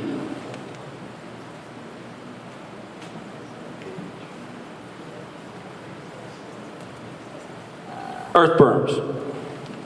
So you're talking about your earth berms, and you're given a height of 5 feet, I believe, for the earth berm. So everything that I was looking into, the optimum size earth berm for blocking sound is 8 to 10 feet, including landscaping at the top and bottom of the berm. I'm sorry, can you tell me, I was writing a note. What section are you on? I'm sorry. Oh, okay, I'm sorry. I am on page 4, section D2D. Page 4. Oh, okay, you're on the, okay, sorry. D2D. D, okay. So the buffer yard shall include landscape screening buffer, Gotcha, blah, blah, blah, blah, blah. got it. Is that the one you're referring to? Yep. Okay. So why isn't there an earth berm included in the buffer yard? Especially at somebody's backyard. So, you know, they should have more than 100 feet, and there should be an earth berm there of, you know, the optimum size of everything that I looked into says 8 to 10 foot. So an 8 to 10 foot earth berm with the width would be 24 foot. And that would be great for the residential sections because it says in your ordinance that an earth berm, they have to have the plantings on there. And if a tree dies on the earth berm, they're required to replace it, especially when somebody's backyard is right there. It'd be nice to know that the dead tree is going to be replaced. So why isn't an earth berm required at residence? Nothing? Well, the earth berm can be required as a, so I guess you could require whatever you want. So require it. Well, it's a conditional, we could decide to require it, but there's no reason to require it. An earth berm? As it stands. I mean, in discussion with our acoustic engineer, a lot of this boiled down to the fact that building sound deflection does not work the way people think it does, and that sound reduction has to be done at the source. So you're doing two things though with the earth berm. You're doing the sound stuff plus visual. If that's in my backyard, I'd rather look at a couple of pine trees and some bushes and an earth berm than a building. Okay, so if I can chime in here. So earth berms are not usually encouraged because it requires earth moving and disturbance of the existing You're vegetation. disturbing 455 acres. An extra couple hundred feet is not. So excuse me, if I can continue, on the bottom of page 6, so we don't require that, but we leave it as an option at the discretion of the Board of Supervisors. So on the bottom of page 6, it says in subsection J, the use of earth berms in combination with landscaping is encouraged within the buffer yards. The last sentence says an earth berm may be required as a condition of the conditional use approval. So during the application process, the Board of Supervisors does have the option to require an earth berm. So they're not going to require it outright, but during that process, they can require it at their discretion. Gotcha. So I'm looking at section J, just like you said, and I looked at it. It says the use of earth berms in combination with landscaping is encouraged. Is encouraged means nothing. The word shall. Right. That means something. Can I ask you a encouraged means nothing. Let me just ask a But question here. I So don't think that you want an earth berm in all situations. right, because it is logical and makes good sense to not cut down 1,000 feet of trees for no reason, why would we require them to put an earth berm in that 100 feet that they could build into that 1,000 feet, thus requiring more earth movement and the displacing of everything, cutting down trees? So if you leave it all alone and trees die in there, they die in there. That's it. They're not required in 18 months when the bushes die to replace it. So those trees die in there, They don't have to do anything. In the setback? Yeah, you put the earth berm in, they're required to replace it, because that's in the ordinance. Well, they're required to replace it within the buffer, not on the earth berm. Those are two separate things. You can put an earth berm in a buffer, but the buffer is what holds the requirement. So independent of an earth berm, that requirement's... Then why can't we extend the buffer? We are going in circles here, sir. Nancy's already said that she's going to look into it. If there is a path forward that allows us to do that with some, non-arbitrary way. I don't want to hold up the meeting all night, so I'll just keep going. It's page 5, section G2, canopy tree. Who chose 2.5 caliper, and why is there no minimum height on a canopy tree? Well, say again, what was the section? So Section G2. 2.5 caliper is the recommended size at planting, and so this is the size at planting. So That's the ring of the tree, but there's nothing in there about the height of the tree. So you can have a 2.5 So that would caliper. be dictated by the tree species, and there's a list of tree species that they would select from. Are they natives? Yes. Yes. Okay. Page 5, section G5I. Pine trees every 25 foot. It's not enough. By what standard? 25 foot is not blocking anything. You're not blocking any kind of view. At full growth. These are not at full growth yet.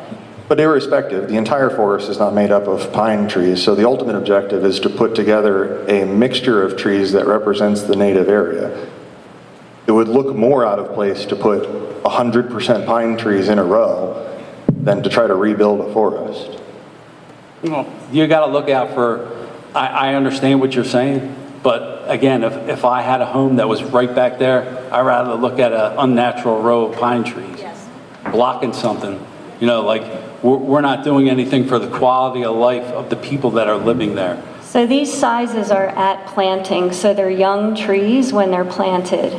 And so you have to allow room for the tree to grow to full maturity. I understand that, but So that will be, so when those trees are grown to full maturity, they will be, or even, not even full, but during that process.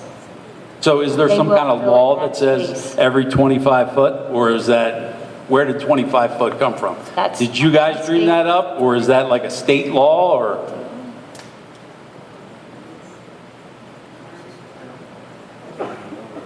This is, I think, standard gonna look into it? landscape architecture, or, yeah, landscape architecture. Okay, but are you going to look into it?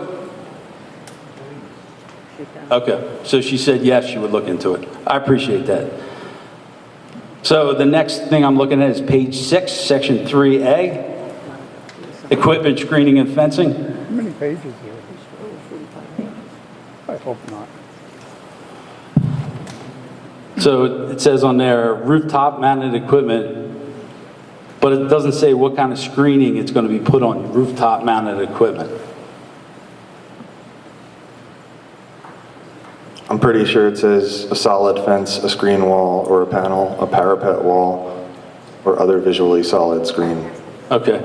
A solid materials compatible with those in the exterior construction of the principal building. A solid screen doesn't block sound.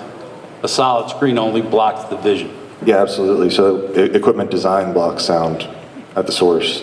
The whole point is to reduce sound from its inception, not to block its transfer. You don't have to block its transfer if you reduce it from inception.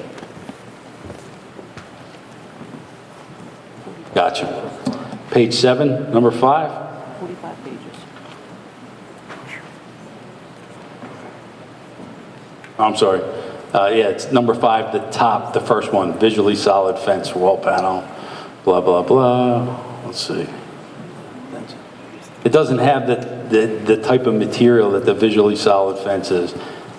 Okay. It just would be nice that you can have some kind of dense material to block the sound. It doesn't have it in there.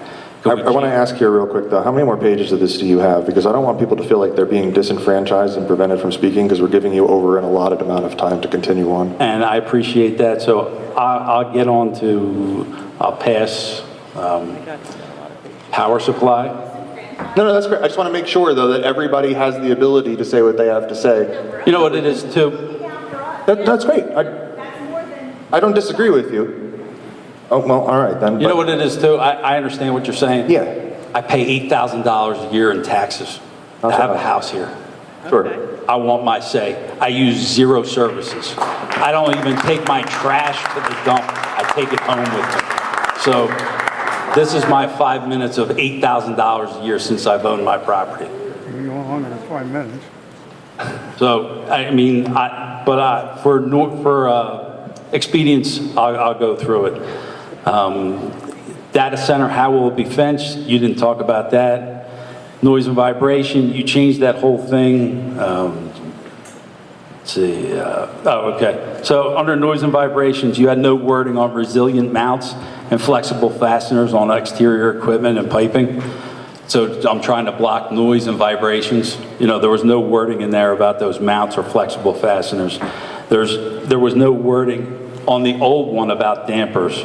There was no wording in the construction of the building on vibration absorbing flooring inside the actual data center. You know, I'm trying to figure out ways to block sound. Sure. Is that something that actually falls under zoning? I'm not certain we can write that into a zoning ordinance. And then you had sound should be no louder than 60 decibels at the property line.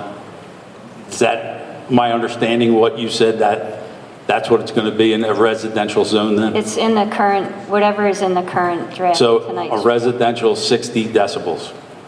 I believe it's, Okay. I believe it's 50. I believe it's in whatever, it's in the draft.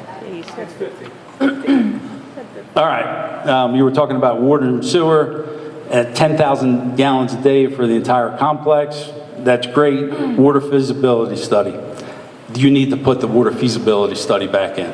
I get what you're getting at, but they can go 9,999 gallons for X amount of days and then drop it to just a couple of gallons, and then they're out of the water feasibility study.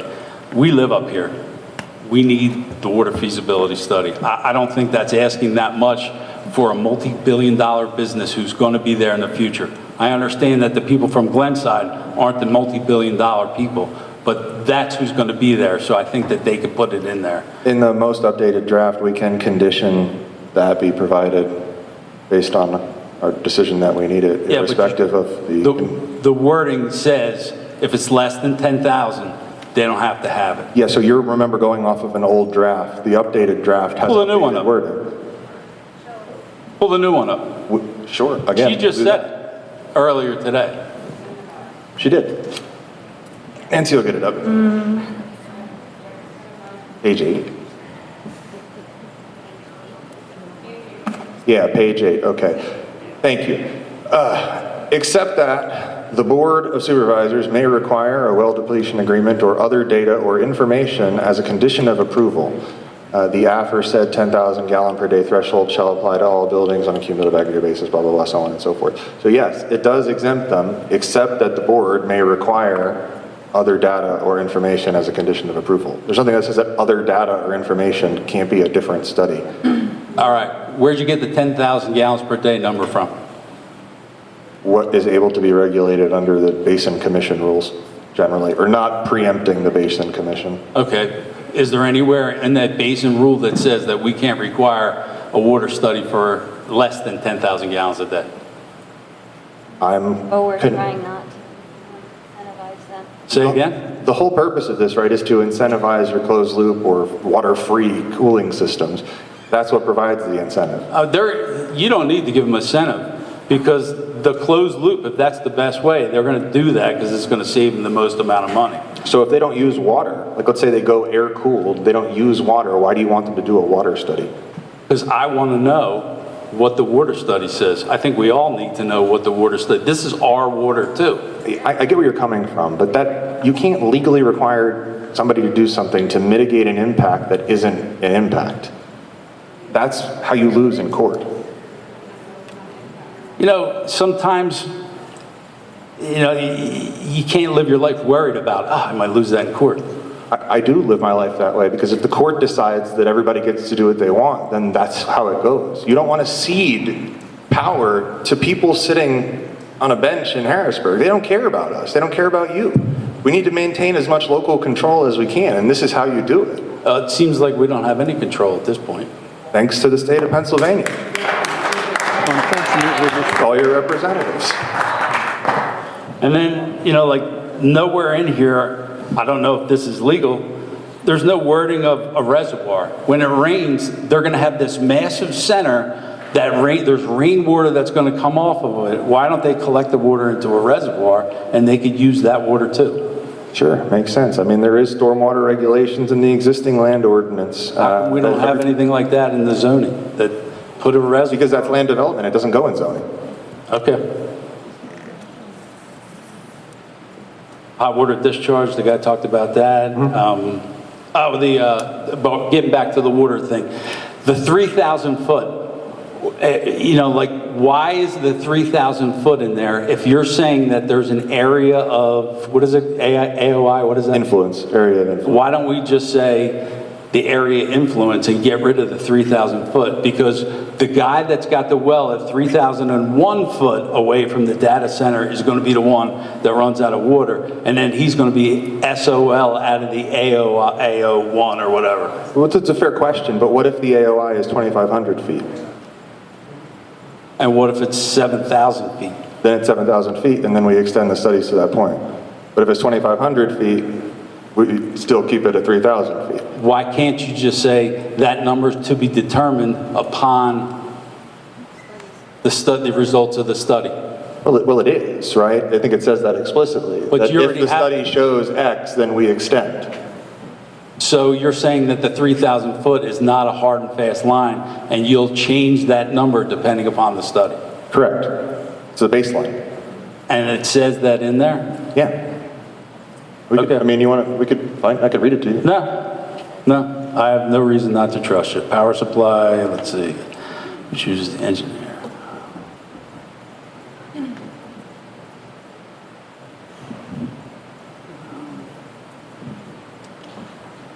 So under power supply, page 8, subsection C,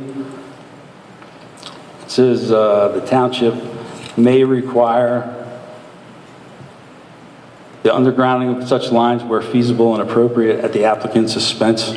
So, taking back to California to the Palisades fire, that was one of the problems, is that they had the ability to put those power lines underground, but they did not put the power lines underground. They had major storms come through, and that's one of the triggering effects of that fire.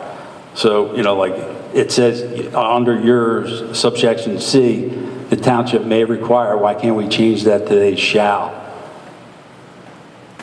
You know, it's a safety thing for the township, for the residents, to cause less fire. It's if a tree knocks over a branch or something happens and they lose power, it's a noise thing because we're going to have to listen to the generators until PP&L gets out there. So if they just put it underground, since they have the bulldozers and everything right there, why can't they just put it underground right from the get-go? We can change that word to shall, but I don't think it changed the meaning because it still says where feasible, which it has to say that. Yeah, no, that's fine. I mean, I don't think the word shall is going to change the meaning of that sentence, but we can certainly put shall there. I feel like I've written another article like a year ago about when shall means may and vice versa, depending on the law. But yeah, we can do that. It's just 6 doesn't know one, 6 of one, half dozen the other. Okay. So subsection D on the same page, 8 generators. Is there any way that we could put generators underground? Other data centers have had things. It's not funny, sir. I don't know. I don't appreciate that. I think he sneezed. I am sorry. If you sneeze, I'm sorry, but it sounded like a laugh. Sorry, see that it's like a bless you. Okay, sorry about that. God bless you. Thank you.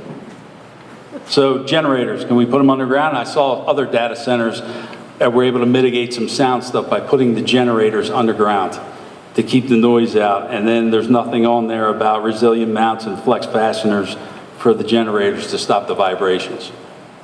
Is there any way we can look into something like that? I think that's a technical operational matter. It's not a zoning matter. telling them how to technically do it or operate, regulating that. It's not zoning, typically has to do where our use is located. Okay. Noise issue. It's a noise issue. But we have noise regulations, right? So that's how we address the noise. We still can't regulate the operation and zoning. So emergency management, I'm trying to get through this really quick. Emergency management, the only things that I had questions about were the radio coverage, fine. Fire hydrants. Where are they getting the water from for the fire hydrants? I don't think it's...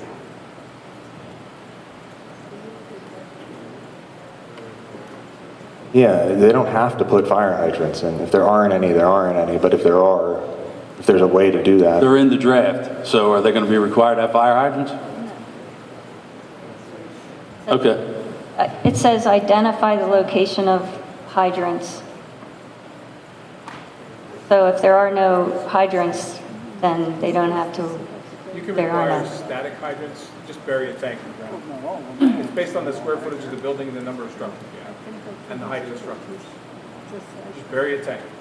But you would have to require it as a zoning board.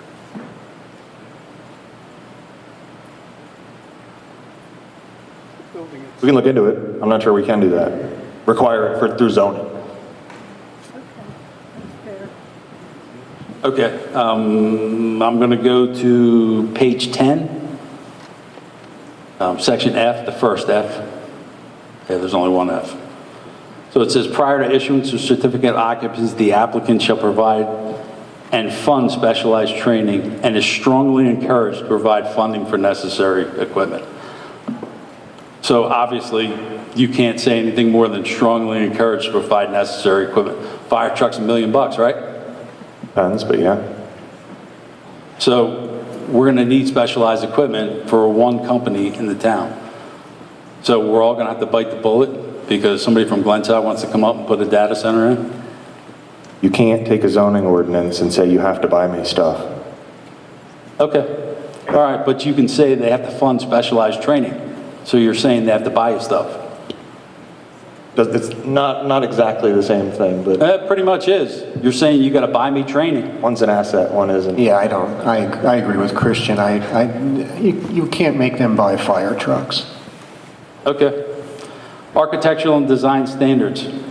A, leadership in the energy and environmental design LEED certification is strongly encouraged. Why can't we require that architect to have that LED training or the LED certification? So that doesn't have to do with an architect, that's a certification of the building, and it's a third-party certification, so we can't mandate it. Okay.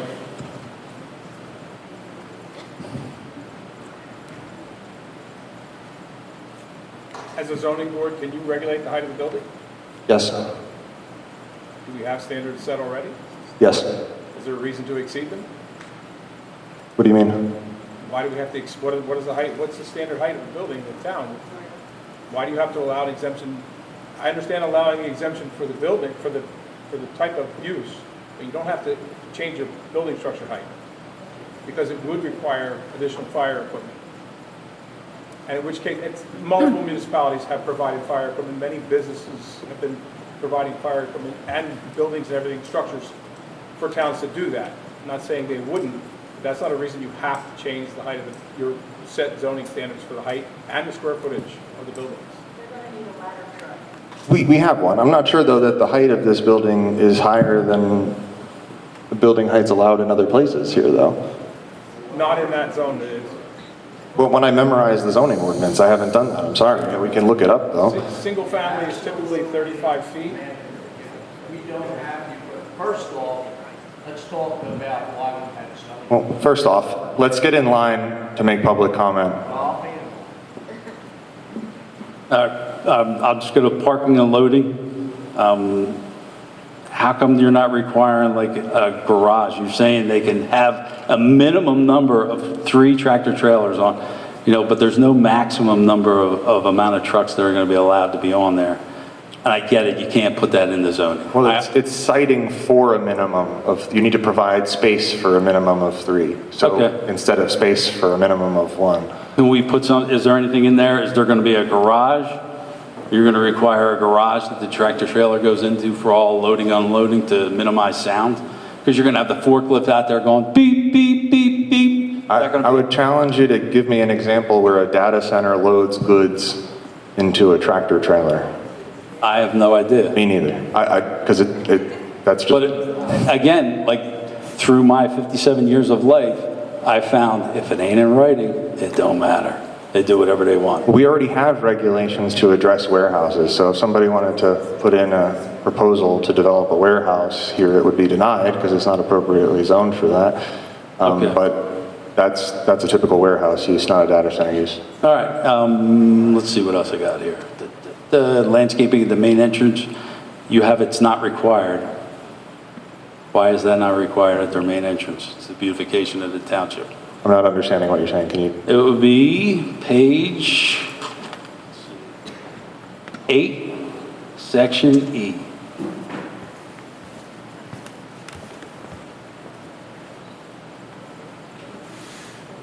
Is that the right? I might be on the wrong one. Let's see.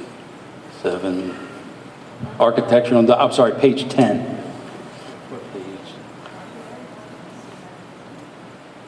In section E, the main entrance of the building shall either project or recess from the main building plane and or be differentiated with a building facade. Landscaping, the main entrance feature is encouraged.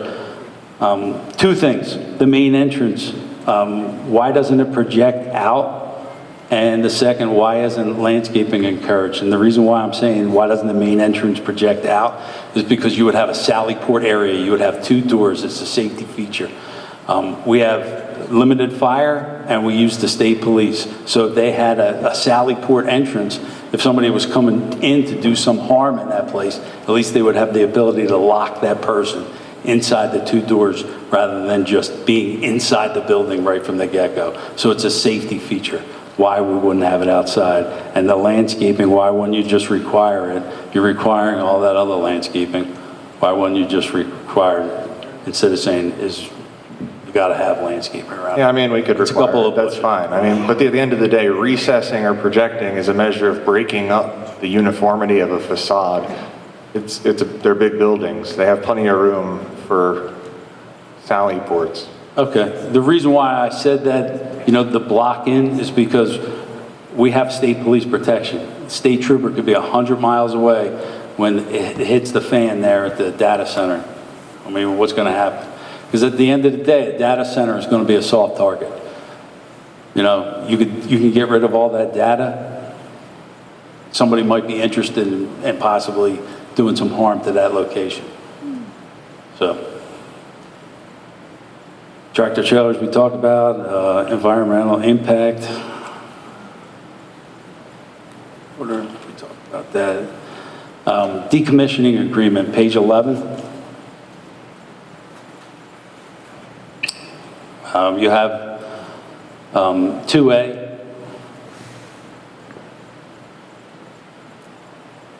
You have in there at the last sentence, without significant delay. The site shall be restored to a useful non-hazardous condition without significant delay, including but not limited to the following.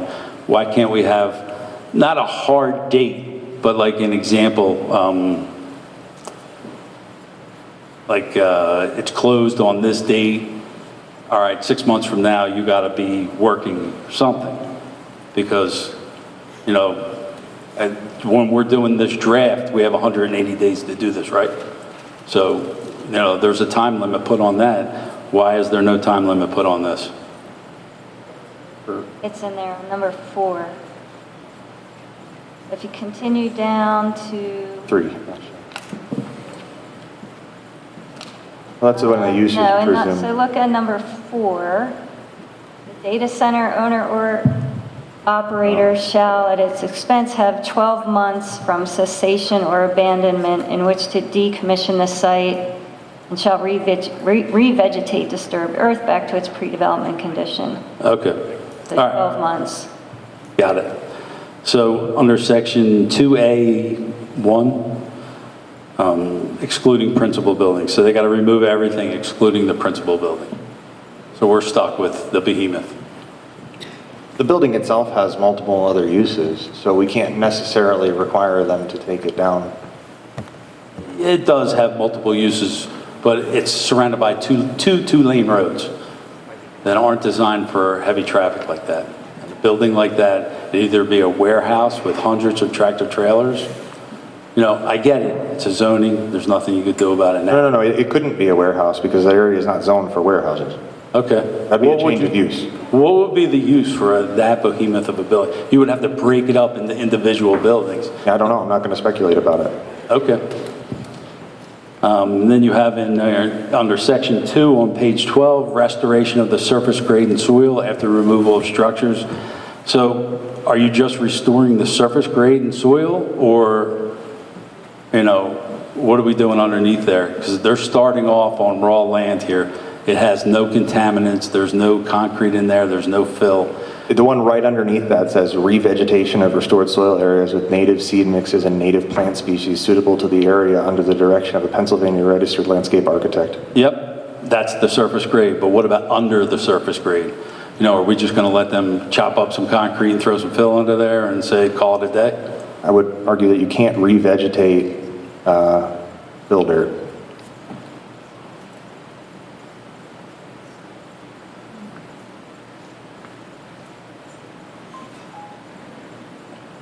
And that restoration of the soil, you know, that would indicate topsoil.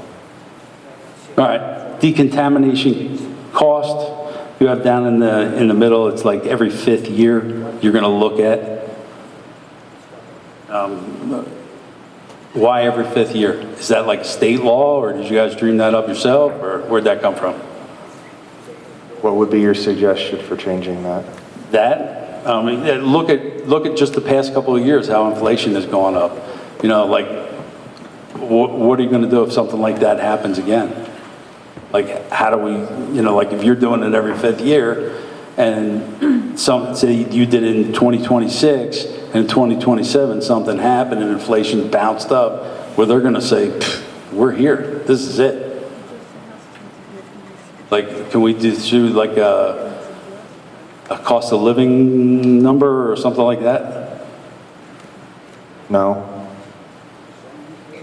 Okay, so it's just every 4 years, every 5 years, and that's it. It's a reasonable time frame. It would be unreasonable to do it every year. Well, 4 years is reasonable. 3 years is... 4 years is arbitrary because you don't have a reason for 4 years. I mean, it just can't be arbitrary. How can 4 years be reasonable, but 5 years, or 4 years is arbitrary, but 5 years is reasonable? The standard we're setting is 5 years. The suggestion you were making is 4 years. So if you don't have a reason to change it apart from inflation happens, it's arbitrary. But this is just a draft, so we can change that if we wanted. The other thing is it's 110%. It's not 100%. It's 110% of the cost.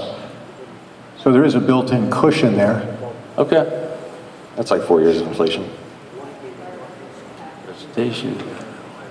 Thanks, Tom. Okay, under page 12, section 7. 12.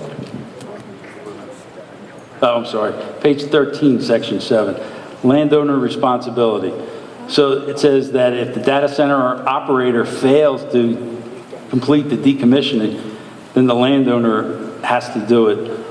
Why aren't we requiring like a bond and everything like you are for the data center person? Why aren't you requiring, if the owner of the land... That's what the financial security in the previous section is related to. But if that goes out of business and that's just gone, and they don't pay their premiums to that insurance company, and you say, okay, they're out, they can't do it, we're going to go after this guy, and the landowner says, I'm bankrupt, see ya. Why don't we require something from him too? He has no skin in the game at all right now.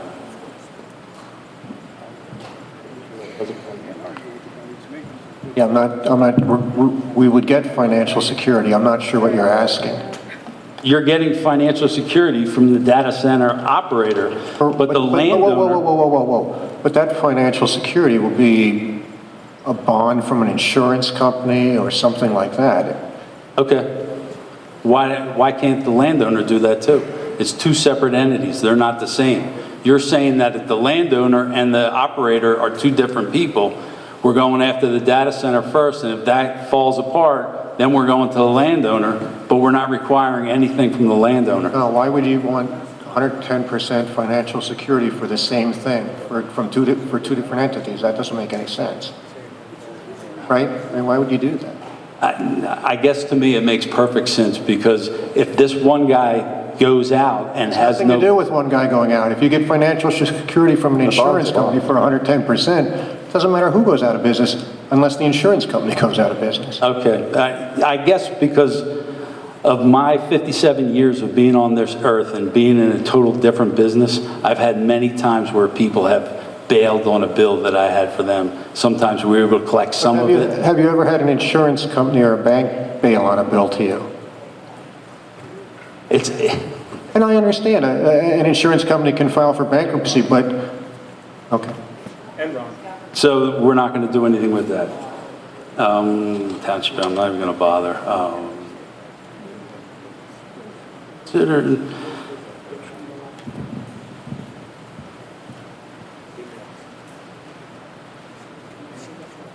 Okay, I'll jump through some stuff because I know it's getting longer. Page 17, it will be section 4E2.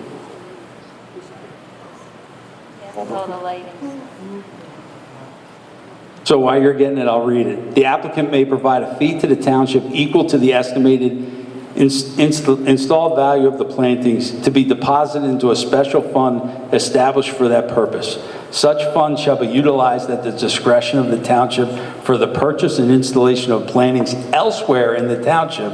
Installation of such plantings on private lands shall depend on the establishment of a conservation easement and other restrictions applicable to the township that will reasonably guarantee the permanent protection of such plantings. Really? What's your question? So these people say, we're sick of planting plants. We're going to give you 50,000 bucks. You could use it somewhere else. I want every tree that can go into that property to stay on that property. They're paying for it to be there. It's fair to them, and it's fair to the residents that live in that area to have as many trees as possible planted back into that thing and not go into some private land that somebody else deems a good cause. That's the intention behind the entirety of this, is that they have to reforest it to the maximum extent possible. But it doesn't say that here. It says they can provide a fee. It says it in E, I think. So go. Yeah, E2. So if you look at letter E, I think that's where required, the number of replacement trees and shrubs is not suitable for the site due to the size of the site or other limitations. So they have to replant, they have to put those replacement trees on the site, but there are situations where there are so many replacement trees required that they can't fit on the site. And so in that case, so let's say, you need to replant 100 trees and only 50 of those trees will fit on the site, then the other 50 have to go somewhere else. Or the applicant gives the township a fee in lieu of the value of those 50 trees. And the township uses that money to plant trees.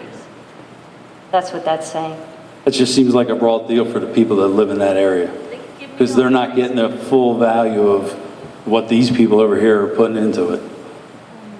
Because, like I read the tree thing and it's like, what is it for every one tree for every two or something like that? It's 750 acres. I mean, we're not replacing that many trees. It's one pine tree, one canopy tree, one flowering tree, they have to go and 4 through- bushes. There's multiple No, studies. that's a separate part of the ordinance. That's for the screening, buffering. This is different. They have to go through, they have to do sampling of the forests that they're disturbing, and then there are formulas that they need to work through to calculate the number of replacement trees. So I'm glad you brought that up, because at the end of all that calculations and the math and everything, there's a sentence in there that says that if they come up with a better way to do it, they can do that. So why do we just go through like 4 pages and then there's a sentence in there that says, if the developer finds a better way to do it and the township agrees with it, we're going to do that. Why don't we just stick with one? Well, the key phrase is if the township agrees with it. So when you first say it and you say that they can do whatever they want, that's just not true, right? You can't just do whatever you want. Everything comes with agreement of the township. But if there is a better way, which of course there may be, this is a uniform forestry standard. But I guess... Just so everybody else can see it, it's page 17, section 4, right underneath the mathematical calculations. It says the applicant may use an alternative method for sampling trees and/or calculation tree removal and replacement subject to approval by the township. So why did you go through all of that buffer zones and this and that and the other if this person could come up with an alternative method? This has nothing to do with buffer zones, but if there's an alternative method that suits this site better, certainly open to hearing it, but that doesn't mean we're gonna do anything that's gonna make it simpler or reduce the number of trees to be replanted. It just, you know, like, that makes no sense. You know, like, you've come up with a plan, you've talked to arborists, you know, they said this is the best thing to do. You put it in there, and then at the end, it seems like you're giving them an out. An out would be contingent on all of us saying, yeah, let's let everybody do whatever they want, that's cool. That's not how the law works. Things need to have room for interpretation, yeah, because you can't make it impossible to comply. Okay. Yeah. All right. Next thing I want to ask is page 18, part 10. So, again, I don't understand this at all, but to my understanding, it says the height exceptions is amended to delete water towers, electrical transmission lines and towers, heating, ventilation, air conditioning equipment. So is this part 10 saying that in the beginning, the building's 45 foot and they have 15 foot on top of that, but this section is saying there's an exception to that, and if they put a water tower up, it could be higher than, what is that, 65 foot? Is that right, 65 foot? No, we're taking the exception out. So currently, the zoning ordinance has an exception to the height limit for things like water towers, electric transmission lines, Okay. so forth. So that's coming out. Yeah, we're removing that exception. Because I saw the indented paragraph, maximum structure, 3 sentences down, last line, it says windmills. So that concerned me a little bit. Heat and glare, you talked about the lighting. The only thing that I could say about the lighting, everything that I read, the LED lighting, if it's properly designed and directed lights are a lot better for the environment. And you had in there high intensity lights. Can we get rid of the high intensity lights and maybe go with like an LED, or maybe hire an engineer that can study the lights? Because I didn't see anything in there of your draft amendment about hiring an engineer for that. The light, we revised the entire lighting ordinance. Yeah, it was awesome. I loved it, but I'm just what I saw. I just thought I'd say something like that. You mentioned intensity has nothing to do with LED lights. The intensity and the temperature of the lights are regulated now. Okay. All right. Just final thoughts. I'm again grateful for everything that everybody's done. I'm grateful for our lawyer, to everything that he's done. But how come the township hasn't hired like a specialty lawyer that deals with data centers to assist him? Like he would be the number one, and this guy could just look over. Sometimes it's better to have two sets of eyes on something than just one. How come we didn't do something like that? Well, I'm fairly certain that if Tom had a legal question he felt like he couldn't answer, he would address other people to help answer that. Second, this is a land use issue, not a data center issue, and municipal attorneys and municipal solicitors are well versed in land use issues. You know, like sometimes there's an old saying that people used to say, sometimes it's better to be, you don't want to be penny smart and dollar stupid. So, you know, like maybe just having the guy here now in the beginning, if he misses something, just an extra set of eyes to look at something, just to make sure. He's the boss, but throw an extra set of You eyes on say there. at the beginning, like we haven't been working on this since No, last September. I get it. No, but we've consulted with a multitude of experts across the board, to include other attorneys. All right, that's all I was asking. I have zero confidence issues with how things are working. Okay, all right, I was just asking. The draft in the water stuff, it doesn't talk about any sediment issues. So, you know, like their water pump's gonna be like a high pressure pump. So that's gonna stir up sediment. So in that, what is it, AOI? So in that AOI zone, you know, you have some older pumps, well pumps, you know, if that high pressure pump stirs up the sediment, is that the sediment going to get clogged up into those pumps? And in your water thing, you talked about, there was nothing in there about replacement of the pump. It was just talking about digging a deeper well. I know that the pumps right now are like $2,500 each. But contamination is mentioned, if that's considered contamination, which I believe it is. Okay. Replacing the pump would be a reasonable remediation. And we would say that that's the thing to do as opposed to digging a deeper well, which wouldn't solve the problem. So I saw you're required to dig the deeper well, but there was nothing in there about replacing the pump. Well, the requirement is to restore potable water. So if you dig a deeper well and then say good luck, that's not restoring potable water. Okay, I'm just from I've always owned a house with a well. In my other house has a well, this house has a well. You know, once you start messing with the well pump, you know, there's a problem, they got to pull it, they got to dig deeper. That pump is pretty much shot, needs to be replaced. It's $2,500. You know, that pump would not have been normally had a problem, but you either ran out of water, which that pump kept sucking, because the pump is going to say, I need water, and it's just going to keep running and running and running because it's not getting the satisfaction of the holding tank getting filled. So, you know, that needs to be in there. And then I'll just end it with, this is a strain on emergency services, our roadway, there's safety issues, possible issues with runoffs that go down all the way to the Beltsville. I appreciate your time. I appreciate everybody else here who gave me the time to do this talk. I'm sorry for taking up so much time, but this really bothers me. Thank you. Thank you.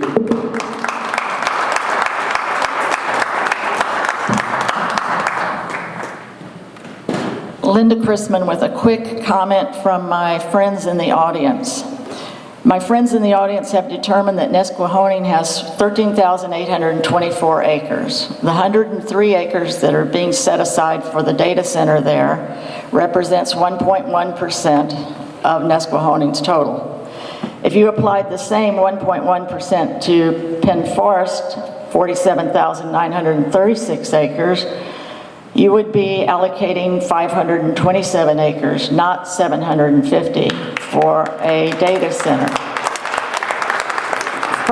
Furthermore, my friends in the audience have asked AI, and I'm aware of the irony of that, but they've asked AI, is there any law in any case law in Pennsylvania that requires that you use a percentage of your total acreage? And the answer was no, that all you had to provide was adequate space.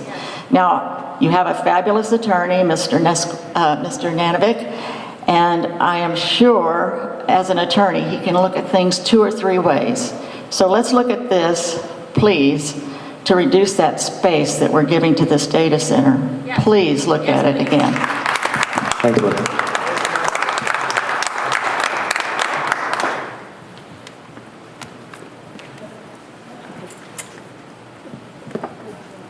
Hi, my name is Shara Kurtzmar. Pretty much, this is my opinion. They're fancy people. Go home. I moved here to this beautiful place in 2018 because I found myself in the middle of a city where I was spending all my weekends up here anyway. I would drive up, spend the day Saturday on the weekend, drive home, drive up, spend all day Sunday, and the peace that I got from this place was very important to me personally. So I made changes in my life to be here. at great peril to my personal financial status. I will not bore you with the details, but I'm here. And I think what I love so much about this area as I get to know more and more of the people who live here, I'm in Bear Creek Lakes, is there's a common message there. Everyone cares about the animals, about our environment here, and about how unique and special this place is. You know, I have to say, I don't consent with this overlay map. I think you, frankly, all of you, sorry, I'm entitled to a personal opinion. You sold us out. You sold us out. And I think you should listen to a lot of the people who have spoken here tonight who know more than you. Know more than you. And I can see that you have a really hard time with people who obviously know more than you. Just be open and understand they love this place. They, you know, I don't know where you live. Trust me, I don't know where any of you live, but by the time I go to bed tonight, I'll know where each and every one of you live, thanks to public records. Okay? Yeah, sure. My guess is it's not close to this spot. Let me do one up on you here. I live significantly closer to this spot than you do, at the 3,000-foot line. And my opinion, unfortunately, is not something I can write into law. No, but you don't have to say to these people, these disgusting people, here, take 750 acres of our paradise and screw it up and make it possible that you're going to have polluted water or no water whatsoever. You know, it's not right. And at the end of the day, these animals, this place, people here had to vote for you to sit where you're sitting. You're not serving us with what you're delivering here. And as far as I'm concerned personally, I will never vote for any one of you sitting here ever again, because I feel like you're selling us, throwing us under the bus. And I hope you get no sleep. And I hope when you look in the mirror that you're reminded of how poorly you served this area. You cannot drink dollars.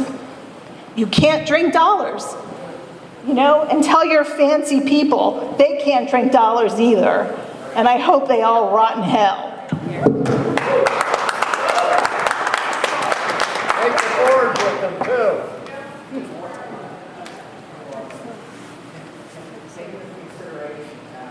We can't hear you. Microphone. I hate public. Of the 40,000 acres that we have, that's great. It's a big township.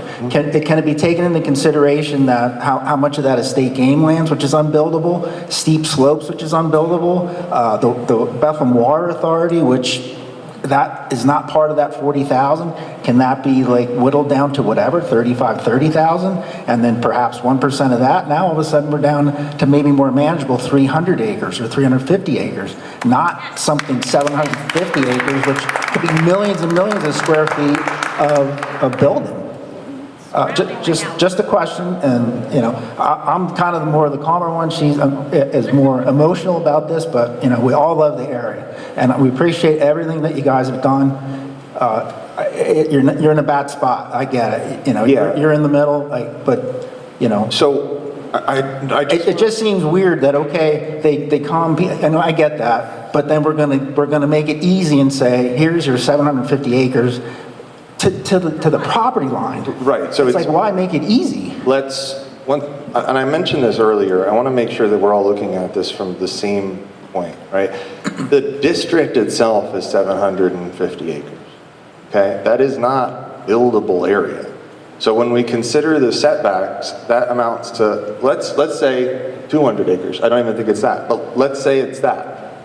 We're far below that point. So it's the actual developable area versus what the district is zoned for is significantly lower. But again, if we could take that, if it's supposed to be 1%, which, or say 2%, 600 acres, and then the building with the setbacks, all of a sudden that's down to 300 acres. We're still well ahead of where we're at right now. It just seems we're making it easy down to the property. They don't even have to subdivide. They're gonna combine parcels, and they're in business. It's just, but anyway, it was just a thought, you can't build in a steep slope, you can't build in a state forest, you can't, or game land, excuse me, and you can't, and It's a worthwhile question. Whoever spoke before is like, okay, put 200 acres there, and I get it. But at least it's not one big massive complex either, Anyway, that's it. Thank you for your time. Thank you. You don't have to worry about public speaking. It's fine. Good evening.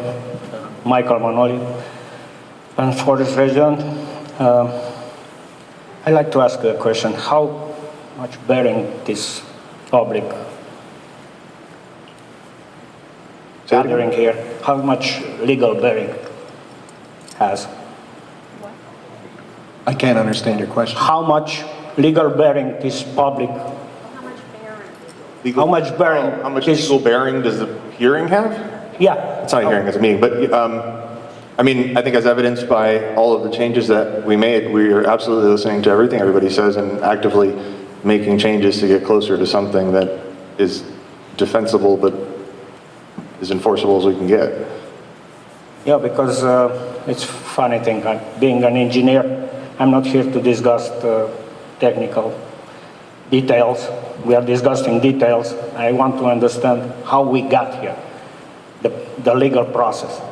So because zoning, for what I know, it's not a very fast process. And I like to show you here a little map. This is the current zoning. Yeah. Yeah, so you can confirm that. So I assume that zoning was for a long time in place. Largely. I mean, it changes periodically. We updated the zoning ordinance last year.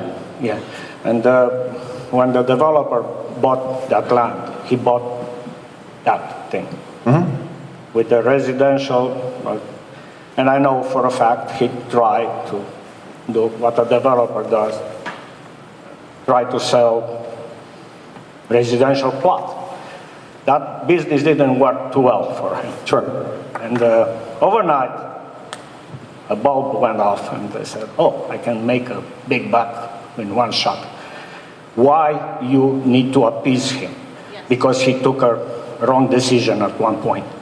What law makes you pushing towards his willing? Well, the municipality's planning code dictates that we permit every lawful use. So we have to permit the use somewhere. That was a residential zone. We could permit the use in a different residential area. I mean, we have to permit the use somewhere. Okay. And now I'm gonna read you from a public notice. It's an official document. Notice hereby given that there will be a meeting at the Penn Forest Township Zoning Hearing Board on Thursday, October 16. That reminds you of something? Yeah, sure. Yeah. 29th now. That was postponed to November. In November, our lawyer wasn't there, was canceled, and completely disappeared. That's a legal process. Why this thing disappeared? It didn't. It's why I asked you what kind of legal bearing this meeting has, because that thing has a legal bearing. Yeah, it's scheduled for the 29th of January, here. Yeah. At 6 p.m. So suddenly, a legal and kind of slowing process, which is rezoning, was replaced with overlay, which is a mask for rezone, pretty much, in my opinion. You didn't change the zoning on the plots, but you changed the zoning on the plots to appease the developer, who took a wrong turn at one point. That's my opinion.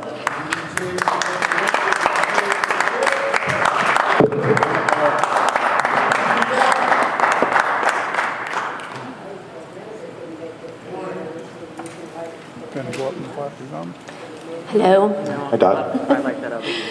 Nice to see you guys. I probably have a somewhat unpopular opinion regarding this whole thing. I think you guys have told us what you were going to do, and you've done it. And I really appreciate the difficult situation that you guys are in. coming up with 10 pages extra of content and then having the review process so quickly and getting it out before this meeting is much appreciated. That we can see your effort. Thank you. Okay, so it's not that you're not making an effort, it's just a very complicated situation that we find ourselves in. And so I wanted to step back a little bit and just talk about, from a higher level view, what's going on in this township. So we moved here about 5.5 years ago, and we moved because I needed to be close to my mom, who was advancing with Alzheimer's. And we did not know what we were doing when we shopped for our house. So we bought a cute little fake chalet, as I call it, salt box. And we immediately realized we were living in the middle of a swamp, an upland swamp. So, it was like so ironic because we thought, oh, this is so beautiful. It wasn't swampy when we saw it. So immediately there were about 3 hurricanes, and then there was a scourge of mosquitoes. And I thought, oh, this was the worst mistake I've ever made. Why did we buy here? Well, we would go, once mosquitoes subsided, we would go for walks, and we would notice all these little changes in the marsh and the animals, and we have our own deer that rarely leave our neighborhood because we see them all the time, and you can tell them from their markings. And we have so many chipmunks and rabbits and squirrels and everything like that. And so when we talk about why we're fighting for this, we're not fighting because of land, we're not fighting because of money, we're fighting because this is the dream of a life that we've gotten to live. And we didn't even know that was possible or that was going to happen when we moved here. And we're not afraid of hardships up here on this mountain. Those mosquitoes may have scared me back then, but now I'm a mountain person. I'm with you guys. We know how to go through some trouble and come out the other side together. So, I just wanted to point that out, that we understand that this is going to cost a lot of money. We appreciate the supervisors voting to fund all of the legal funds necessary to cover this completely. I think we all believe that the cost of defending our dream is worth it. And there's special land considerations in this area. Like, a lot of our land is not usable. Especially, I live in Penn Forest streams. We have quite a percentage of property that is marshy, so marshy that nobody can build on it. There's a lot, as was mentioned before, there's a lot of steep mountain slopes and other unusable areas.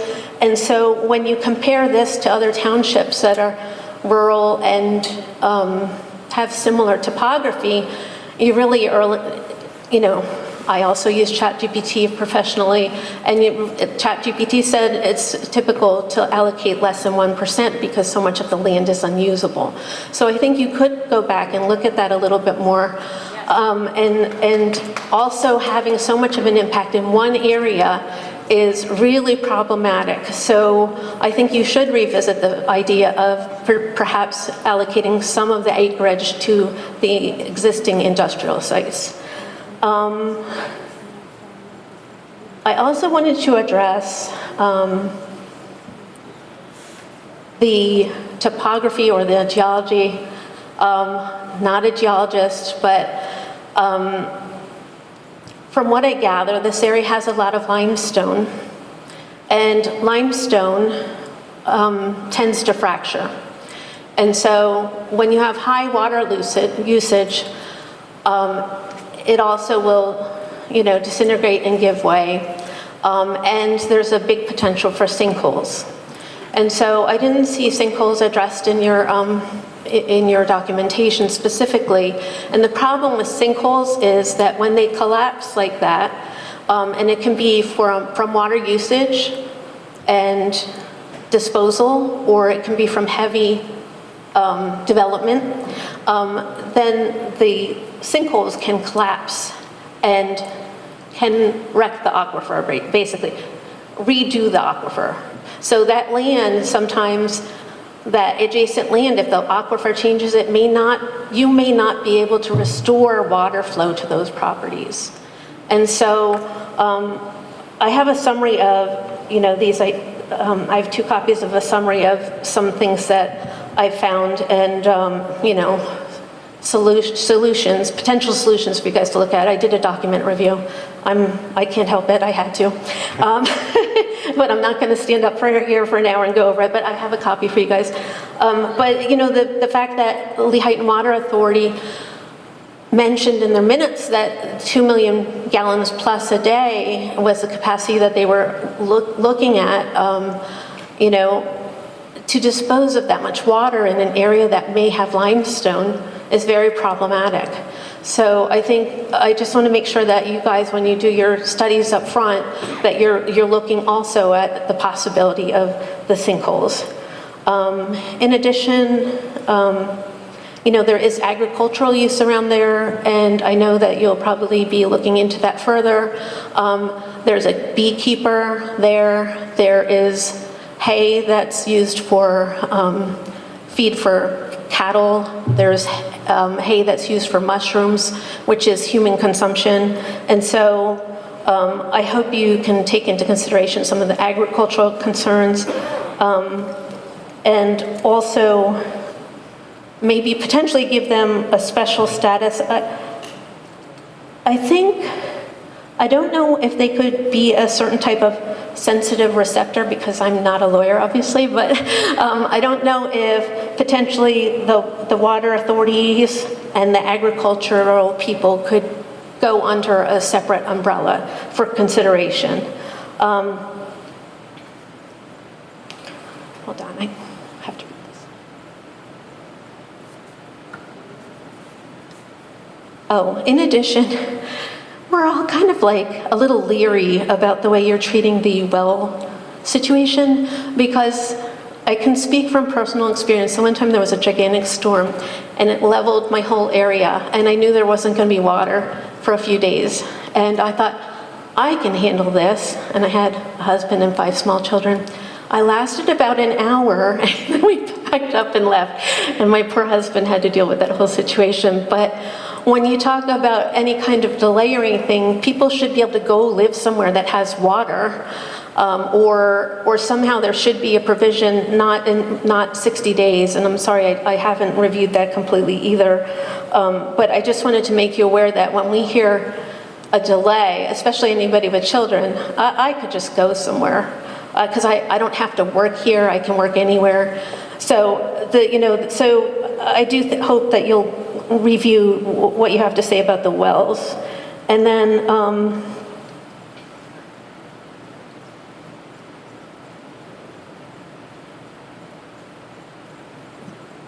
I guess that's about it. But lastly, I just want to say, like,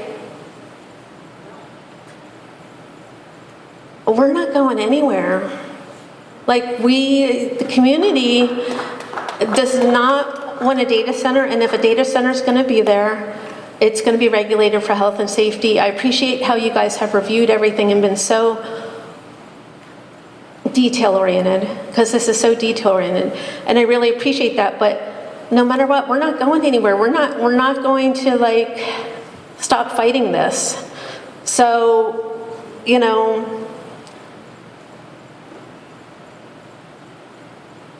I think that this is, I think it's great that you had 2 public hearings on this, public meetings, I'm sorry, and that you allowed the residents to be heard, and I think we really appreciate that. Thank you. Thank you. I just want to make sure that we're all remembering that permitting a use is not permitting a project. The state says we must permit a use. They do not say we must permit a project. What permitting the use, what permitting a use does is allows us to put these restrictions on development that can be evaluated in the additional process that comes after the fact. And how did that come into the whole process of accepting that so much acreage had to be developed for X or Z? It's really complicated. So basically, to the point that was made earlier, right, there is no universal number that the court has said you need to do this. But No, I'm just saying the allowance of it. Oh, no, the municipality's planning code mandates that every lawful Okay, use is. real quick, because I know I've been up since 3 a.m., so I'm working on fumes, so, work with me here. How many of you people have been to an actual AI data center to observe anything? Anybody been to AI data center? Okay.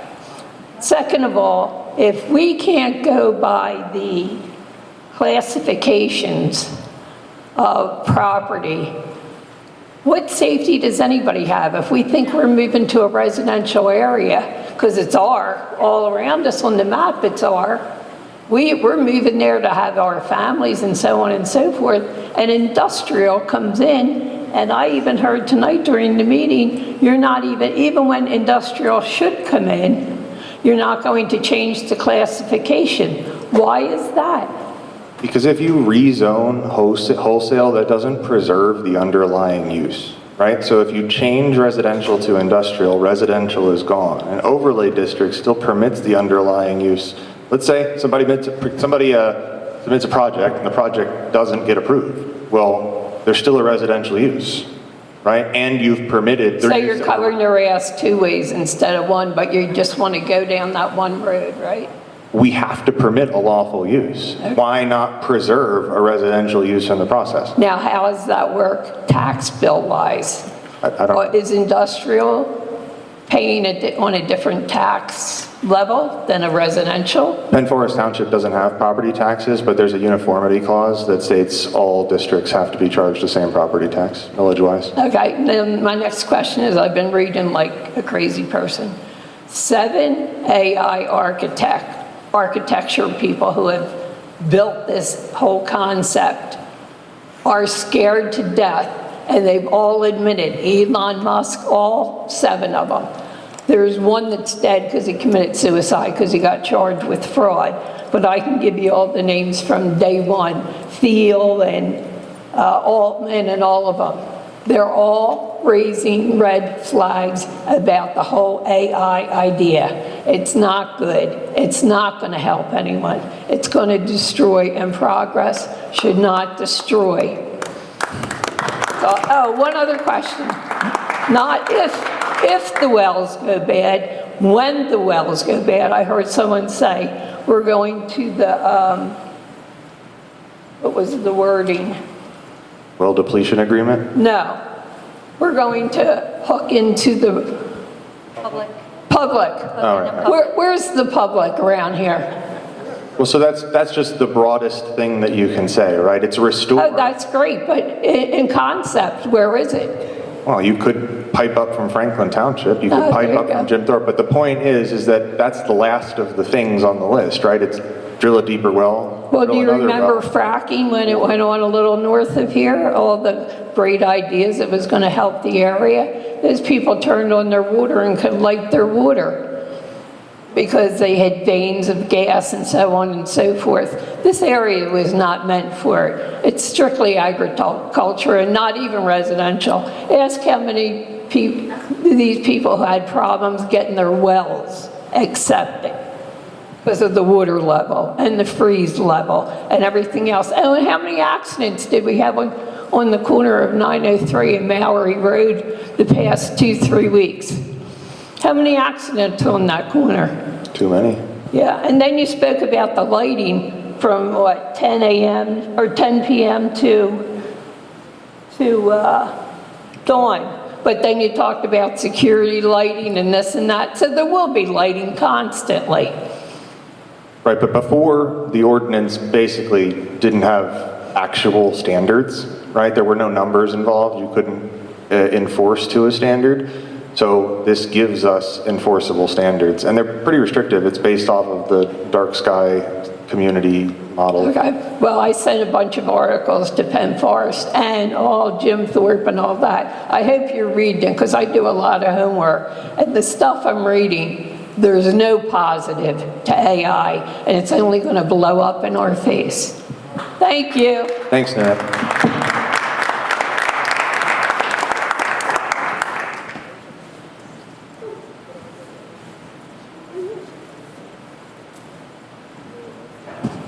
Hi, all, how are you doing? Well, thank you. And I want to thank you. You guys, I know are in a tough situation.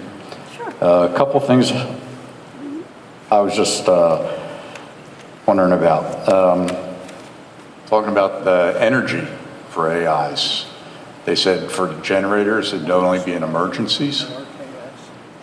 Well, I think you need to know what the definition of emergency is between us, which would be our power gets shut down, and for the AI company, which would be, they need a certain amount of energy. So they may run generators all the time. You're talking about polluting, sound pollution, noise pollution, and they also may have, say you can only use, as I recall, you were talking about, they can only use generators for a certain amount of time. And what if they need 10 generators to run all the time? So they put, I'll just say 20 generators on. Run 10, shut them down, and run the other 10. And then they're staying within the guidelines, if you understand what I'm saying.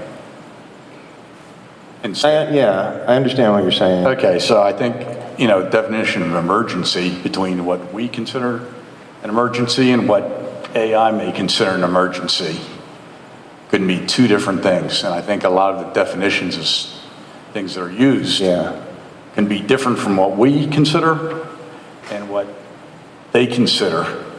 That's fair. I'm not certain that continuity of operation and also muster though. And also what a couple of people talked about before. If it's not in writing, they can get away with a lot of stuff. I mean, like I said, generators. You only say generators can be used a certain amount of time. Well, if they only run, 10 generators at a time and then shut them down, run the other 10, they can technically say, well, we're only running. Yeah, so they're only allowed to run generators during a power outage to provide backup power. And then testing, which they need to provide notice of. But how about if they need extra energy? It says power outages. I mean, like it does. They're not allowed to use those for getting extra energy. You understand what I'm saying? And I'm just looking at, Nancy and I were just discussing this. I think they're allowed to use them, but they can't exceed the sound limits. I think what you're talking about, and correct me if I'm wrong, but I'll read what it says. I'll read what it says because this is what we were looking at. Oh, I have it. Oh, Nancy will put it up on the screen. You can't run both at the same time. If you have electrical circuits coming in from PP&L or wherever the electric's coming from. Yeah, but I think, what we're all concerned about is you're stating they can run it. Is it or not? No, it says, I think the section you're looking at, we can look at this, but the sound limits contained in this subsection shall not apply to the following noise sources. And then it says, sounds for emergency preparedness and response, or sounds created by emergency backup power supply during times of power outage. So as I understand it, during those times, they don't have to comply with the sound limits. If they're going to use generators at some other time, they would have to comply with the sound limits. That's as I understand it. And I think that's what was intended. Okay, but then from what I understand from existing AI places, a lot of them run generators, at least a certain amount of generators constantly, because they need all that energy. And then they would have to comply with the sound limits in the ordinance. I suppose if they did do that and they complied with the sound limits, you wouldn't have any greater impact from that then. But again, that's not only sound, that's a part of it, but it's also the air pollution from the diesel or the gas or whatever they're using, also the vibrations. One of you is talking about supplemental power. That's what you're referring to. About what? Supplemental power, it's called. Yeah, supplemental power. So you can change the wording in that says it has to be a complete outage rather than a brownout, because big companies like that can play games with that. So it's in there. They're not going to run generators. It's not cost effective for them unless it's an outage. But if you think they need supplemental power and you want to reduce it to that noise level, go right ahead. You can put it in your ordinance. The way it's worded is he's correct and you're correct, but they don't overlap for supplemental power. Or a partial out. Yeah, but we don't want generators running all the time, period. I understand that. But You know, I mean, if you have generators, they're supposed to be for loss of power. The zoning allows it, but it requires it to maintain the sound levels that were required. Yeah, but that's not just sound You're levels right. too. I understand. We can't necessarily regulate the pollution side of things, but that is managed through the EPA and the DEP. There's just limits to what we can step on when it comes to state power. Okay, and let's see. Also talking about water, and that was brought up earlier too, about water pollution and water temperature and everything. If we lose water or our water gets polluted, again, it's not just going to be having a new well. One person brought it up, it's going to be the pumps. It can be ruined. That's cost. How about anybody that has a washer in their house? Anybody that has a water heater in their house? Anybody that has a water system in their house? And how are people going to clean their clothes and wash their clothes if the water's polluted? You know, We're going to Christian's house. take a bath or a shower. How are you going to Only take a have one bath or a wash. shower if your water's polluted? If you have water, period. I mean, this is a whole big thing. And I guess a part of what I need to say is I have trouble trying to understand, and this doesn't come off on you guys personally. I'm just trying to understand. We have an industrial park in this township. What kind of double talk was spent? And I'm not talking about you guys here because I know it goes further. What kind of double talk got passed saying that data centers are not a part of an industrial complex? That's a lot of legal double talk, which is a bunch of bullshit, as far as I'm concerned. You're right. You know? And it's a shame to say that everything is done by each township. The townships ought to get together so the counties can kind of control this. And then maybe some of the counties ought to get together, because this should go by state, because some of this crap with data centers is a bunch of bull. And they are going to collapse within, 5-10 years? They're going to be useless. And like what was just said with the person before me, they're already talking about having trouble. So they're going to come in here and in 5 years, the whole property's done, and then they run like hell? And that's all I had to say. Thank you. Thank you.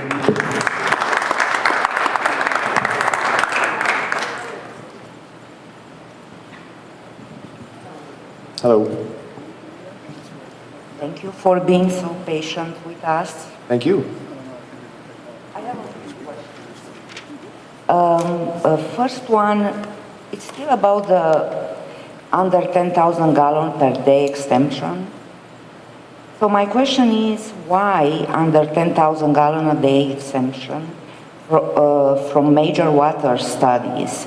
Even thought so-called closed loop system still lose water, especially during heat waves. Right, but they contain a maximum volume of water. So, I mean, they have to cool faster, but they don't necessarily take in more water. That's besides the point.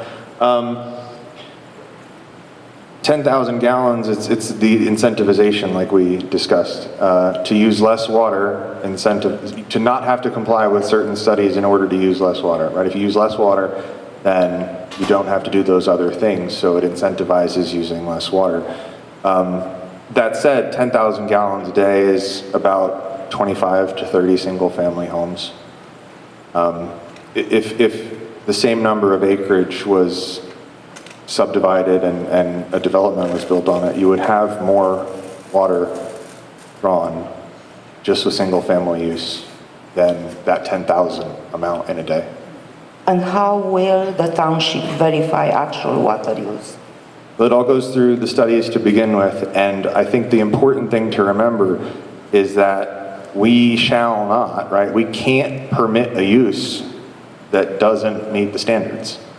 So, yeah, there's enforcement parts, there's verification after the fact, but if they can't prove that these things are not going to happen, right?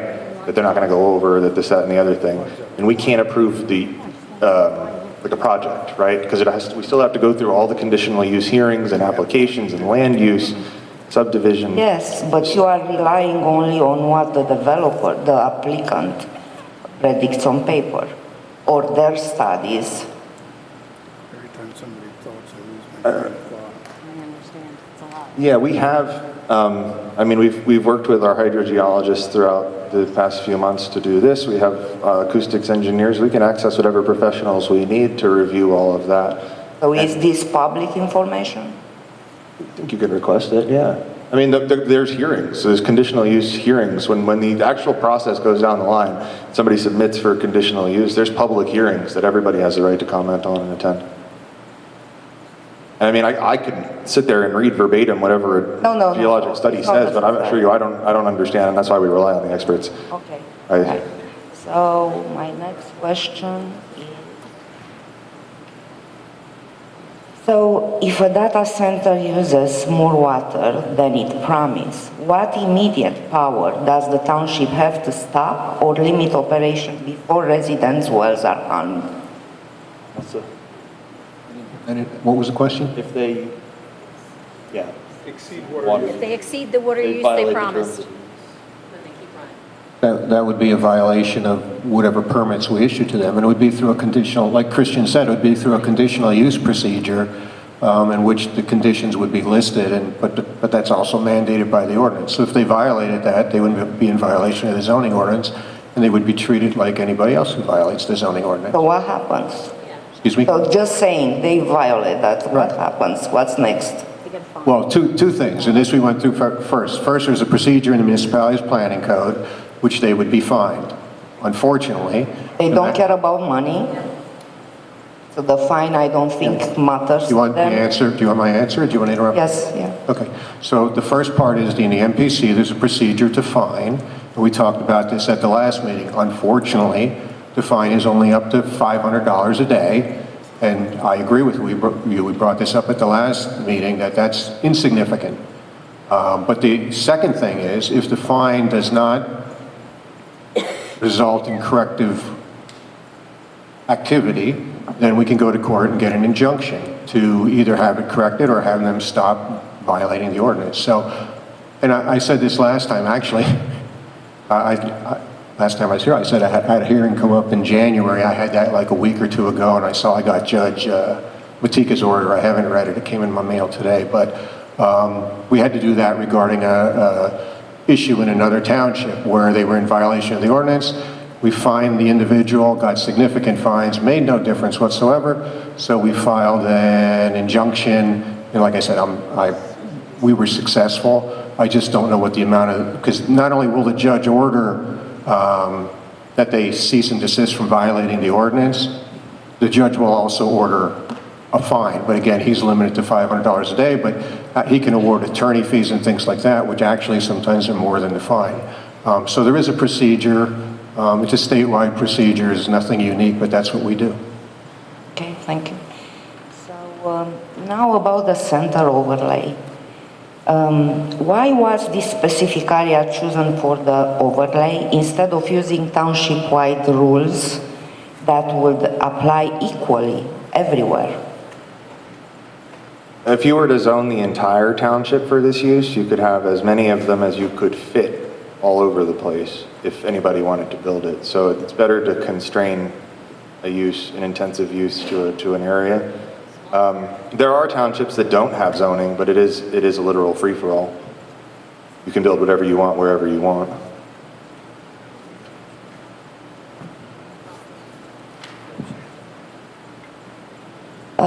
Was this overlay created in response to any developer request, proposal, or private discussion, or was it developed independently by the township? We haven't had any discussions with developers. We've evaluated ad nauseum every option available to us, and judging against what we have available, and how, we've read through how the courts rule on things, it's unfortunately the better choice. The best worst choice, I keep reiterating this. This isn't about making something great. This is about picking the best worst option. There isn't a good option. There's just whatever option is least bad. But you can make that area smaller though, correct? Can you look into that? We can look into it. It's a maybe. Maybe we can, but I think, once again, like we said, it's if we take into account the setbacks, the area is incredibly, well, not incredibly small, that's overstating. It's smaller than that 750 acres. Yeah, just please, it surrounds my house, so it's just very disturbing to me. I understand. People are asking you, many Yeah, we're requesting it. nicely to do that. Can we get more than a maybe? I can't give you more than a maybe, because we have to reevaluate everything against what we think is defensible in the courts. If we don't think we're going to have an ordinance that'll withstand scrutiny, then once again, you got a bunch of judges in Harrisburg who will say, no, they can build it there. And then we don't take the blame for it, but it's not about taking the blame, right? I'm not looking to be absolved of responsibility and say, oh, we'll just let the guys in the black robes say what's right for us. Do you not? Oh, please don't give that. Do you not understand? I will not tolerate that. I will not. Okay. What I don't understand is why you have this fixed idea that we've done this. I mean, is it your ego? What is it? Everyone here has asked you multiple times. People who live here, people who elected you are saying, consider reducing that amount of space. Would you just say, I hear you, I respect your wishes. You're here for us. We're not here for you, man. One of the unfortunate things, which Christian mentioned, is we have not had any conversation with the developer. The developer's here this evening, and I know they want to talk about their project. Perhaps after we heard what they need, the board would be able to reduce the size of the acre. We don't know, because, don't shake your head now. We don't know because we didn't have a conversation with them, which is somewhat unfortunate, but we know that if we had that conversation, we would be accused of some conspiracy and doing things behind closed doors. So we've never had that conversation. They're here this evening. They would like to talk to us about this. We're hoping to get to that. We want to hear all your thoughts. But again, it's unfortunate we haven't been able to have a conversation with them, but we wanted to do everything at public meetings, and so that's where we are right now. We really don't know how much land they need. We honestly don't know that. And trying to figure out, as several people have said this evening, there's no set percentage of land in the township that has to be zoned for this use. Well, we don't know it.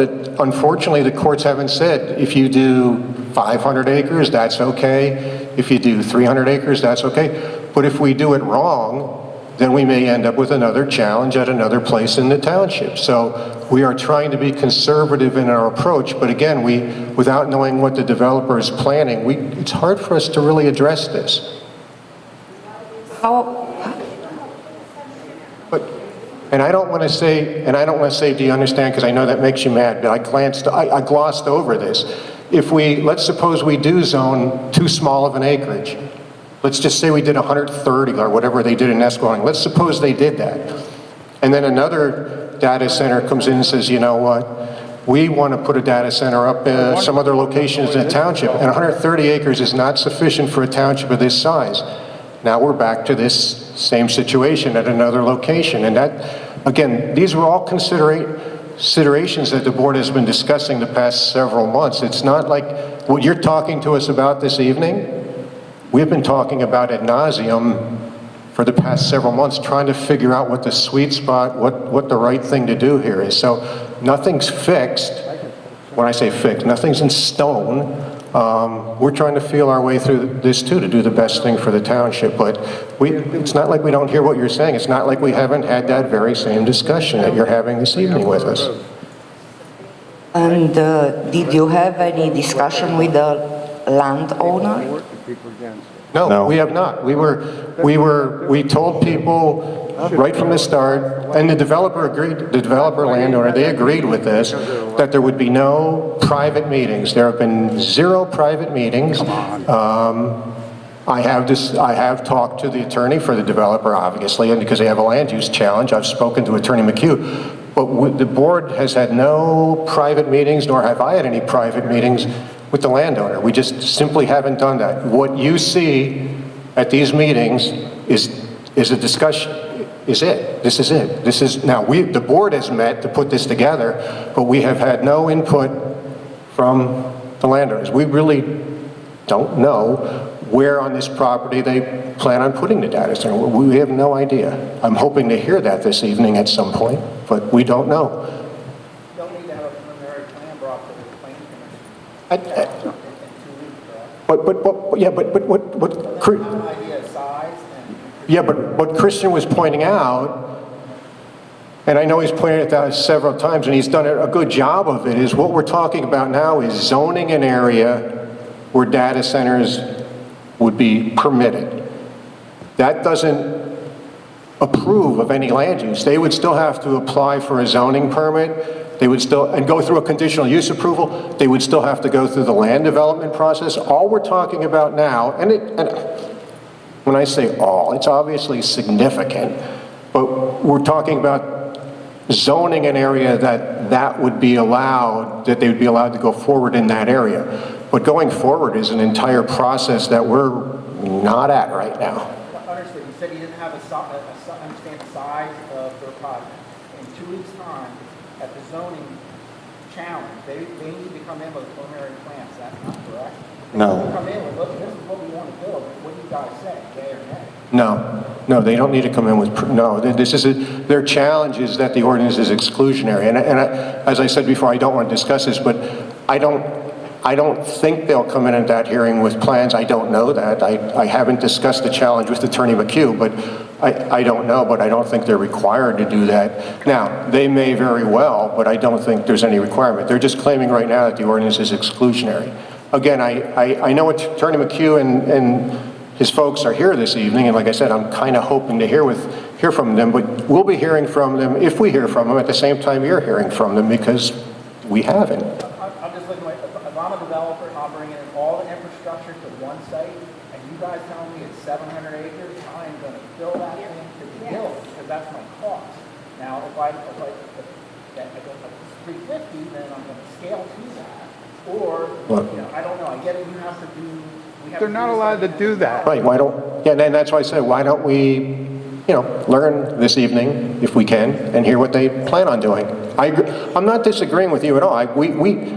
Again, I don't know how I can emphasize. The people that we've been dealing with, the board, our experts, these concerns that you're raising, I'm sitting here this evening thinking to myself as we're getting these questions, these are the exact same things we've been discussing amongst ourselves. Really, I don't think anything I've heard this evening we haven't all discussed amongst ourselves.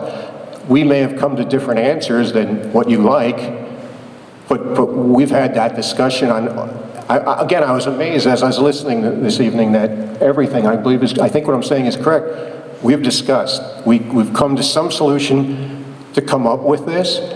Again, I can hear people are not in agreement with some of the things in there, but there were reasons, and I guess that's the thing that I hope you appreciate. There are reasons we're doing everything we're doing. We are not arbitrarily picking numbers and doing things. We're trying to have reasons. We've had debate amongst ourselves. We've talked to our experts, but I've spoken enough. I know there's more people who want to talk, and like I said, I'm hoping before the end of this evening, I hope Attorney McHugh would be kind enough to address this and perhaps shed some light on what's going on. All right, I'd like to finish my questions. So, what studies were done before drawing this overlay to confirm that water supply, roads, and emergency services can actually support data center in this area? Unfortunately, the municipality's planning code does not allow us to zone based on emergency readiness.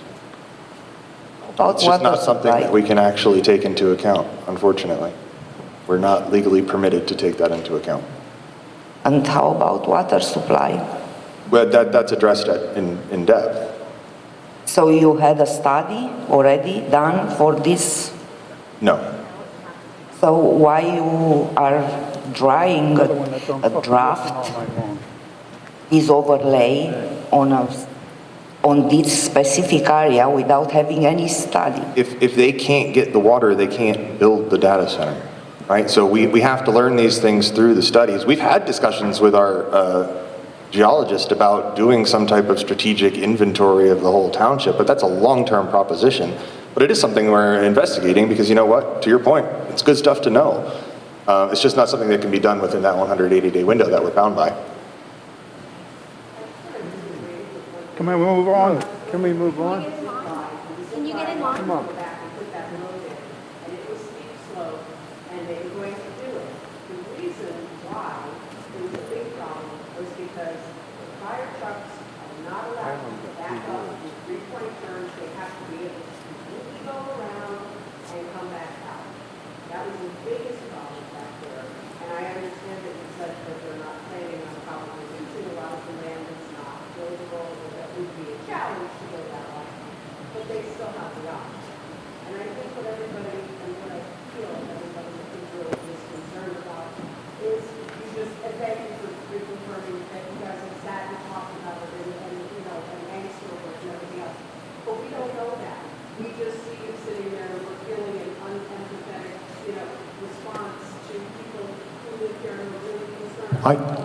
I don't want to interrupt you, but I will just for a moment, because I know, thank you, and I appreciate what you're saying because you just see us here.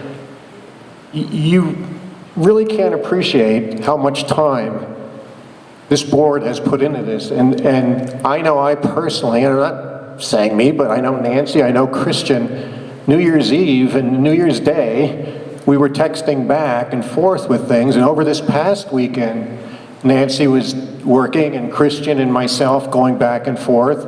And when Nancy said that we only got this done at like 1:30 today or 1 o'clock or whatever I got, that's actually true. We have, one of the problems is the state law that only gives us 180 days to address, which is a very difficult problem.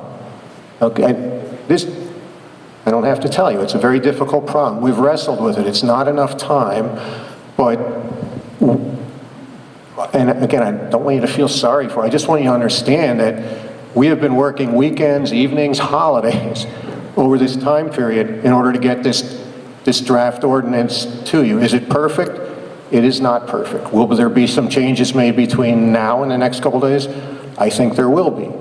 But I appreciate what you're saying, that you think we just show up here and make up answers to the questions. That's honestly not at all what's happening. Next. Next. Just two more questions. Next. Sure.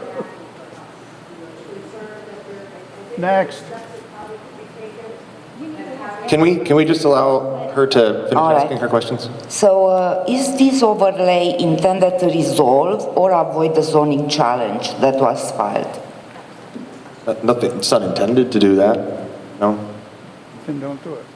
Could that happen? Maybe, I don't know, but it's certainly not an intent. Okay.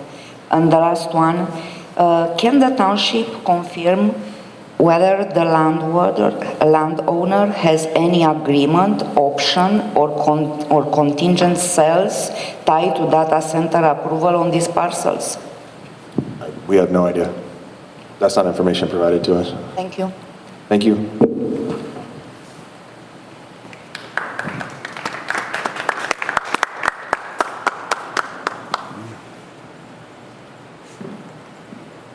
Hi, Peg Idol. Her last question was actually going to be my first question, but instead I'm going to start with a follow-up on something you just said. I grew up in King of Prussia, Pennsylvania. I am well familiar with sinkholes. If we are sitting on limestone up here, then I'm going to guess that that was not something that you guys talked about before, and I think it is something you need to seriously consider as you're putting together these regulations.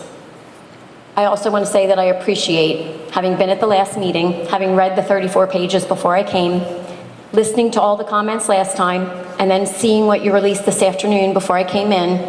I'm impressed. You definitely heard people. So now I'm going to say something that is not going to be very popular among any of you up there. But I understand risk mitigation. I understand that the landowner has already sued the township based on the fact that our current zoning, which you have now, I don't know what's the term you used when we had the first meeting and you said, okay, those zoning laws they're not in effect anymore. I forget what the term was. But they had put their request in the night before, if I remember right. And so now they're suing us. But we're going through this process because this is the legal process that you have to go through. We can only do that once every 5 years, correct? 3 years. Once every 3 years. Okay, thank you for that correction. You're trying to come up with something that meets the minimum standard so that we don't get sued again. I'm sorry. It looks to me like you're trying to mitigate the first lawsuit by satisfying this landowner and putting the overlay on the exact parcels of land that he owns right now and is trying to develop with somebody else. That's what it looks like.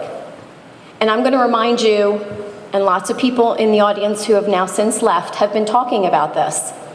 If you look at the information that's available, what they want to build will be obsolete in 5 years. It's going to take them 2 or 3 years to build it if they meet all of our requirements. And that's a best case scenario. Right now, they're coming up with this orbital approach to taking data out into space. I'm not making this stuff up. Do some reading. So we're going to allow somebody to build a mammoth building.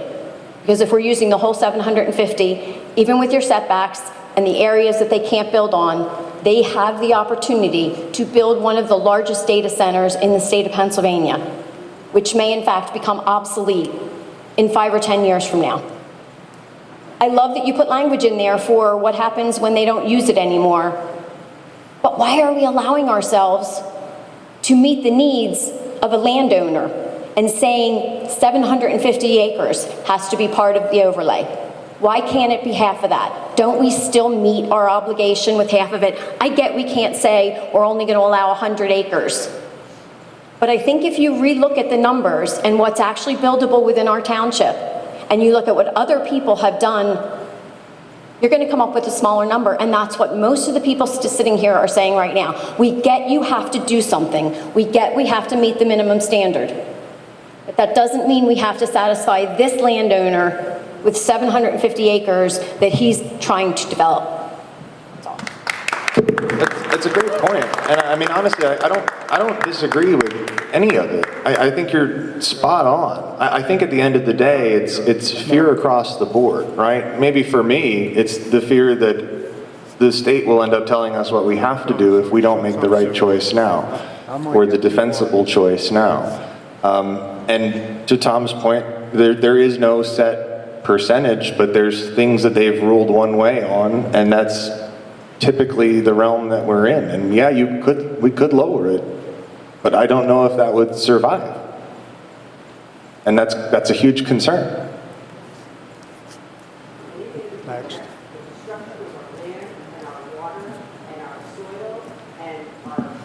We already know all that. We already know all that. Because this is supposedly the Switzerland of the United States. And we're letting this big company come in and destroy our environment for no reason. That's what's so upsetting. That's the real upsetting.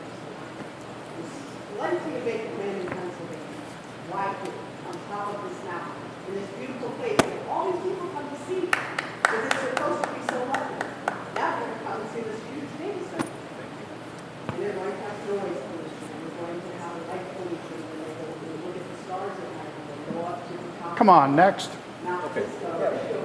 Yeah, well, there's a lot of tourism. All right, go ahead, sir. Yeah, please. Pick the microphone up. Microphone. Here, could you pick up the Pick the microphone. microphone? Right hand. I know how hard you have worked, because I worked on a committee of about the same amount of people you got, 9 people.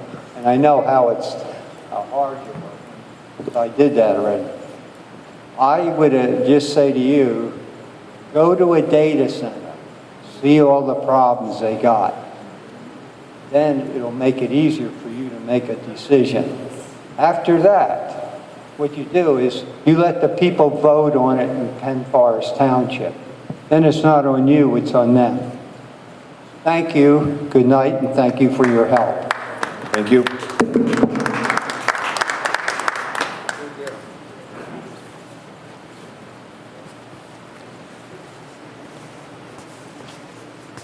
I am Mark Ozimek, and I am from Lower Saucon Township. I live an hour away, and the first thing I will tell you is I pity you guys. Sometimes councils are put in positions that are just unjust. I will also tell your residents, because of 2.5 years of Lower Saucon Township experience, they're very lucky. They're very lucky that has a council that listens and accepts the amount of time that they want to speak. You're all fortunate, you really are. I've listened to so much stuff tonight, I'm lost.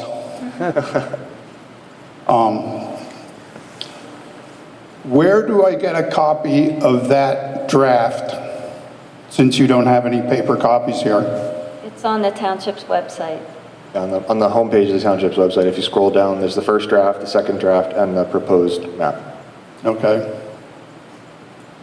But I think there are several issues. Do I remember them all off the top of my head? No. One is water wells.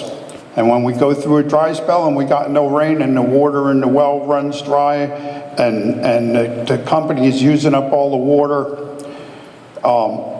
what you need to do is you need to make an immediate response for the residents. Not 7 days, not a week, not 3 days. You need an immediate response because the residents have taken care of the township with them living here for all these years paying taxes. They should come first at all cost. Every cost imaginable, the residents have to come first. In the township, we're fighting Bethlehem Landfill, who wants to expand, say, 100 acres on 275 acres that the city of Bethlehem sold them for $10,000. And granted, all that land was World War I and Bethlehem Steel demolition sites. It's where all the bombs were tested. It's where machinery was tested. And it's right across the street, across the field from my house. Back to this subject.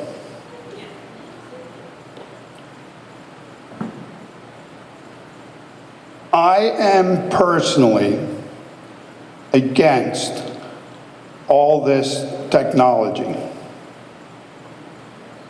Granted, I hang out on Facebook too much, but nobody should be interested in expanding AI. And nobody should want numerous data centers to know that you bought a roll of toilet paper from Sam's Club 5 years ago. Who needs that information? Nobody needs that information. So theoretically, what is being stored in all these data centers? And is it of any importance? Is it government secrets? Is it plans for dynamite? A tank? Certain things the government needs to retain, so they might need the data center. Frankly, some people think Trump is building a data center instead of a ballroom. He's just hiding it under the ballroom. I read that story today. But I guess The land up here in the corner is privately owned yet, am I correct? Yeah. And somebody wants to come in and build a data center. Well, when you call it an overlay of zoning, isn't that a different term or the same as spot zoning, which I believe is illegal? You can't spot zone. Spot zoning is illegal, I think. You're correct. See, I've learned something from my township. I've been going through this for 2.5 years. If you're interested, you can watch all of it on my YouTube channel, where that will be. So I appreciate you doing a nice job. I appreciate that you explain everything, and apparently multiple times, because multiple people keep bringing up the multiple same subject. But what I want you to take into consideration, or like some of the wording in your thing there, that I should demand you take into consideration, is the need of every resident before the data center. And that unfortunately includes the property owner. Because when a police department, a jail, or other certain company or government entities, like I call them guerrilla uniforms, out marching the streets, Trump stuck on the streets to round up illegal aliens. They shot the girl in the car. One of them did. Well, I think it was wrong, because government has a duty to its people, and it doesn't matter what section of government you come from. So take care of your township, choose wisely, and frankly, if there's proof out there that these things are dead in 5 years, I wouldn't approve any of it, or even if it's 10 years. Because it makes no sense to destroy Mother Nature. I've been in stone quarries, I've been in cement mills, I spent my life as a welder. Once something is destroyed, you never truly get it back. Goes for love, goes for feelings, and it foremost comes for Mother Nature and God, who created all this land. Thank you. Have a nice night. And remember, people, you're lucky to have people up here that take the time to listen to you, because Lower Saucon would have had the cops haul you out of here, some of them lickety-split. Thank you. You can leave it. It's fine. No worries.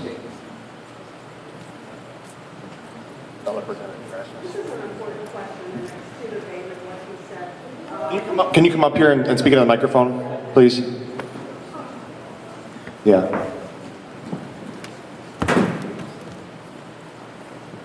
Please sign in on the sheet for the minutes. Sure. We're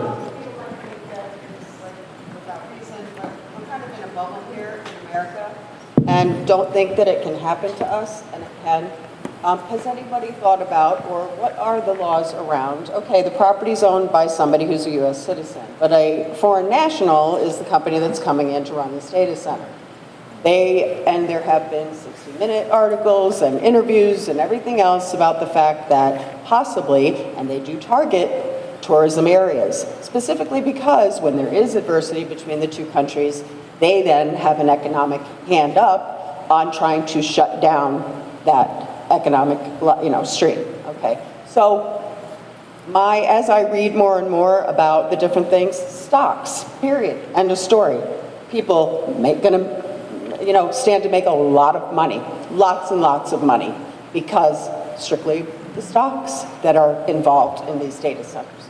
So why do we think that there's not something bigger happening? And why aren't we, on a local level and on a government level, taking a little more, what do I want to say, kit glove approach to how we're just going ahead and saying, well, we've got to do this and we've got to do that, just so that we wind up in another situation where we've cut off our hand to spite our, it just doesn't make sense to me. It just doesn't make sense that there's so much information out there that these foreign nationals are buying up U.S. property and farmland and agricultural land, and if they were purchasing them themselves, they'd only be able to purchase 100 acres. Obviously, that's the law right now. They're looking to change that law because they want to have stricter, requirements for foreign nationals buying up land.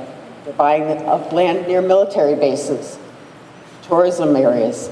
So I can't sit here and be in this little town of Jim Thorp and just think, oh, but it can't happen to us, because it can. And we're right near 3 major cities and a lot of major military bases, okay, that are that far away. So why we think that that might not be a bigger issue here, and why we have to take that into consideration and stop with all this piddly BS about setbacks and this and that and your well run and dry, because it could be a much bigger problem. That's all I have to say. Sorry.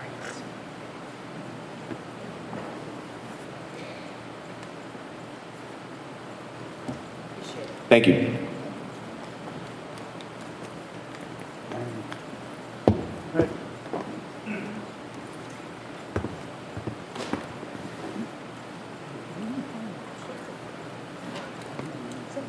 Good evening. My name is Matt McHugh. I'm an attorney for Mealy Brothers Realty, who is the landowner. Matt, can you pick that up? Sure. Who's the landowner of the property that most of us have been discussing at Moria Rd and Route 903. So I want to say first we thank the board for allowing us to introduce you, or address you and introduce ourselves and the project. Obviously, from our process perspective, we're in the feasibility stage right now. We're continuing to evaluate the regulatory framework of how this property may be developed, whether that's through this ordinance that we can tell that the township has spent considerable time and effort in addressing and trying to put forth a reasonable framework to allow something, or that's through the validity challenge and the zoning hearing board or a court of common pleas or appellate court determining that there's an exclusion in your zoning ordinance and then allowing us to seek site-specific relief. So one way or the other, we're going to pursue a data center development on this site, whether it's through this ordinance or through the validity challenge. And our preference, honestly, is to work with the township and come to a regulatory framework in the form of this ordinance that will allow us to understand what the rules of the game are, allow for responsible development, have an appropriate public process in place, have appropriate standards, performance standards, studies, etc., and remedies for concerns that the township and the residents may have. So our preference is to get there and continue to work with you through that process.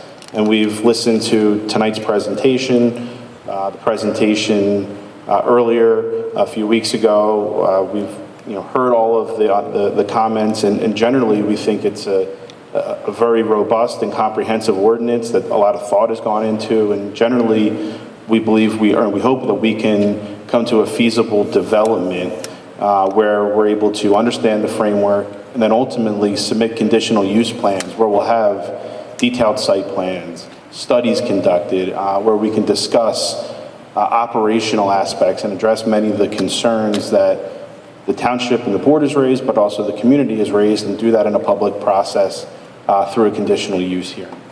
That being said, we obviously just got the latest version, as all of you have finished it. We're still evaluating it. Most of our comments are based on the December 26th draft, and I'd like to just share some of those with you. Really, we have only, what I'll say is, we have a couple kind of high priority, high level comments that I think we'd like to review with the board.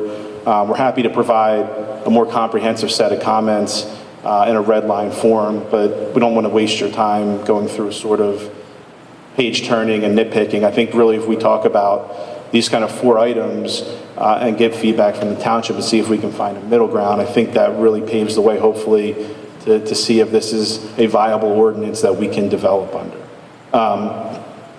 The first one relates to how power generation, on-site or private power generation, is regulated in the context of the ordinance and the data center accessory uses. And while I think the ordinance, the way it's written now, or the definition of data center accessory use allows for power generation to be on-site private power generation for the data center development. Another kind of, I think, important component is the ability to convey excess power back to the public utility, because that can really help offset peak grid demand, not necessarily from our development, but from around the area, and help to stabilize the grid. So I think it's a nice component that when there are those peak grid demand days or times, if we have excess power generated, that we're able to then convey it back to the utility. Something that we're still looking at is also how those accessory uses, those data center accessory uses, the performance standards associated with them are regulated in the context of private power generation. Our consultants are still looking at that, but we may need to, there's going to be elements, whether there's structures or components that may need to be added into the ordinance to make sure that the desire of, or the intent of allowing private power generation is actually effectuated through the regulations. So we're happy to provide some additional information as we continue to evaluate that. The next really 2, I think, main items kind of fall together, and those are the setbacks and the building height restrictions. Right now, with the current 1,000-foot setback that's proposed in the ordinance, that would eliminate approximately 80% of the property from development. That simply is too restrictive. It's not something that we're able to develop under, nor would we consider developing under. And I think if it were challenged by a court, may not pass muster and may be considered too restrictive. And if that were to remain in the ordinance, we would just pursue the development under the, through the validity challenge process. Now, that being said, I'm hoping that we're able to find some middle ground where we can provide significant setbacks. We have, at least what we were considering, is we would be able to maintain the 1,000 feet from the public right-of-way, which is currently in your ordinance. We would propose to modify a setback of, so it would be 500 feet from any residential structure, and then 300 feet from all property lines, with the 100-foot vegetated buffer that's currently in the ordinance. We are in the process of finalizing what I'll call a constraints map, which would look and show how those setbacks would be applied along the property line to give the township an idea of what portion of the property would be developed. Because I'll note there is a significant portion of the property that has steep slopes on it, which would not be developable. So as we finalize that, we're happy to share that with the township to more, while it's not a site plan, it's not going to show you how buildings are laid out because we haven't made those decisions yet. We're not at that point. It does give you an idea of sort of where the bulk of the development may take place, subject to the ordinance restrictions. And that may allow for a better understanding and idea of sort of where we're talking about on site here. And if the township wants to make that publicly available, we have no problem, showing that on the website or however you deem the best way to distribute it to the public. The second item is the building height. The maximum building height in the ordinance right now is 45 feet, with the 15 feet for the rooftop accessory equipment. That is essentially a one-story data center building. The marketplace right now, there's a desire mostly for 3-story buildings, which go up to 120 feet.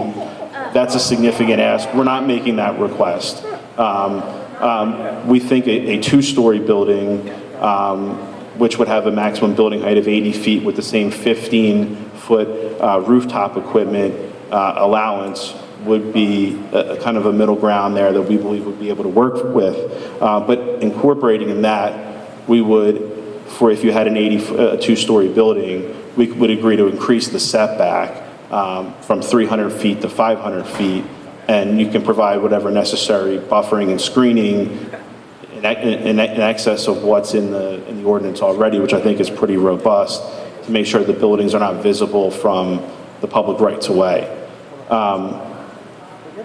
So that also, by allowing for, obviously, a taller building means less overall buildings on the site needed to achieve the desired development density. So that, if with the setbacks and the height, if we can find middle ground and modifications like we proposed, it would make the ordinance, in our perspective, much more viable to develop under.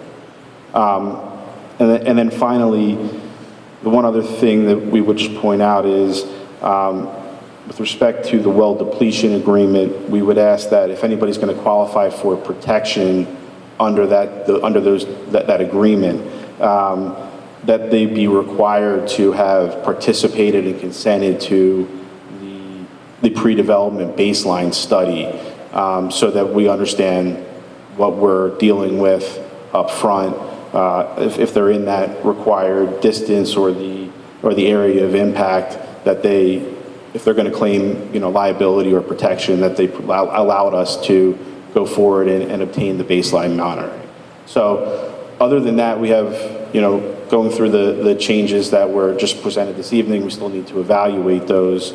But a lot of our other comments are just trying to make the ordinance be as specific as to the objective criteria, and we're happy to provide, proposed language in that effect. So that's all I have right now. As I said, we're kind of still going through the same process that you are, and understanding and the feasibility and diligence of all the various options here, and understanding what the framework might ultimately be for this project. Thank you for taking the time to explain that to us. Tom, do you have any specific questions? I do. Matt, you heard one of the concerns here is the size of the area being the overlay district. Do you know where you're going to, at this point, where the development is? So, because I'm thinking to myself, and I'm not speaking for the supervisors, obviously, I haven't discussed this with them, but if we were to make that area smaller, then naturally we would have to reduce the setbacks. Because if you, part of the thinking of the 750 acres was related to the 1,000-foot setback. You have a big piece of property, you can do that. So let us suppose that we cut that area down to 400 acres or some, and again, speaking for myself, not the supervisors, if we did that, maybe we could work better with the setbacks that you're talking about. But we need to know, we would need to know at some point what acreage you're talking about. Yeah, I think based off of, we can probably give you a rough ballpark of acreage that is in the development area when you net the setbacks out, that we're proposing at least, and give you a number. Our problem is that we need to get this to the Planning Commission tomorrow or Wednesday. So, I'm just saying that's the issue, and I know you haven't. I guess I don't know how to move forward to see if there's to do this. I really don't. Well, I would say this. Yeah. I think what you're alluding to, Tom, is you want to make sure that the Planning Commission, they're reviewing, they have adequate time to review the final review. Yeah, and they're reviewing the final ordinance. If the area shrinks, I don't know that is something that would require another set of review for them. If you say, hey, we were at 750 and now we're going to go to 350. That being said, I would think it does. Well, that's why you're sitting in that seat and I'm not. But we may be able to get you a number quickly in the next day or so. The concern that I have I don't necessarily understand the importance of the distinction of the property is going to be developed as a data center. There's a whole 45 pages of regulations that are going to apply to it. I don't know that it matters that we say it's 750 or 350 or whatever the number is. as long as those regulations apply to the development. And by shrinking the area and then having sort of the outskirts of the property being only R2, and then the data center, you kind of have the hole in the donut, I think you're going to end up with a situation where you have split zoning, which is never a great planning tool, I think, or a planning outcome. And then you have conflicting and different regulations that it's just going to make sort of a mess from understanding what applies when we get to go, if and when we get to go to a conditional use hearing. I mean, I understand that the concern is to limit the area, but I think whether it's 750 acres or 350 acres, if this property is part of it, the 45 pages of regulations are going to limit where the development is, and you're going to see at the conditional use stage a site plan that's going to show you exactly where the development's located, and the township has the ability to put conditions on it to say, this is the site plan we're approving, the buildings have to be cited, and that's the whole reason there's a conditional use process that allows for that participation and public comment and board consideration of trying to understand exactly where this is going to be located. I hear what you're saying, but it would be, I think, a good idea if you could suggest a lesser area. Sure. And again, because I think one of the concerns that we're all hearing this evening is that we're going to end up with Pennsylvania's largest data center site, and no one wants that. And maybe you'll win that in your challenge, maybe you won't. But I think that is one of the concerns we're hearing tonight. And I think supervisors have worked very hard to put this ordinance together, and these pieces that you're telling us right now might be the final pieces that we can do a pretty good job of. I know the citizens are not going to be happy with anything, and I understand that, but maybe we can reach some middle ground. And I said that unfortunately because we've had it's awkward having this discussion with you at a public meeting. No, I know. I don't know how else to do this, man. Yeah, no, I agree. And that's, look, we're airing everything out here. This is the way that you guys wanted the process to go through, and we acknowledge that we would participate in this fashion. So this is how it's going to have to happen.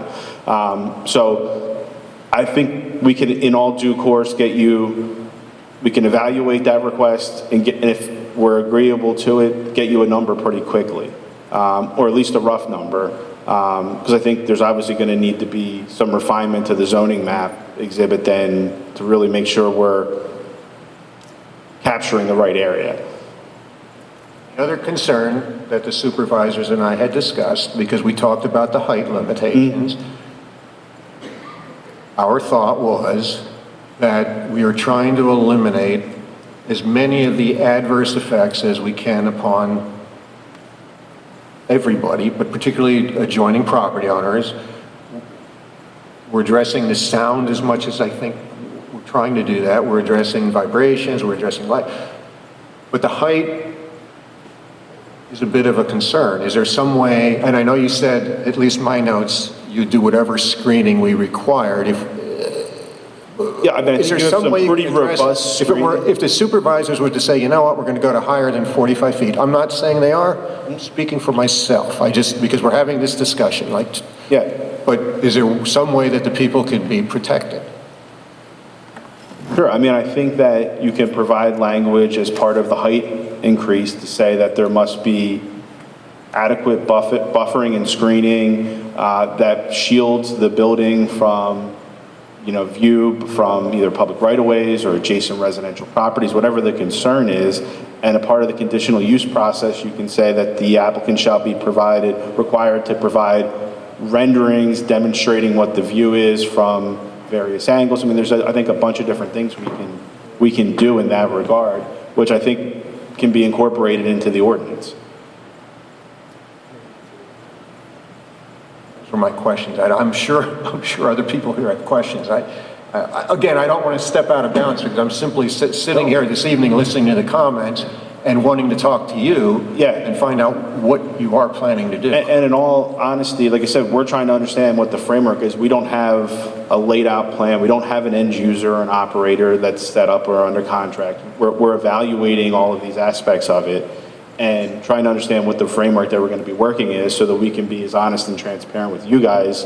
And really, rather than, look, I mean, I think it's a very well-drafted ordinance, but lawyers can tweak everything. We tried to really just narrow in and focus on the high-level issues rather than giving you a bunch of comments that, you know, if we can live with it from a study perspective or from a performance standard perspective, we tried to just accept it and move on to the big ticket items, which are what we tried to lay out for you tonight. So on the building height, you mentioned 80 feet. Is that the total height, including the rooftop No, it would be equipment? 80 feet for 2 stories plus the same 15 feet Plus 15. for the rooftop enclosure. Yep. Okay.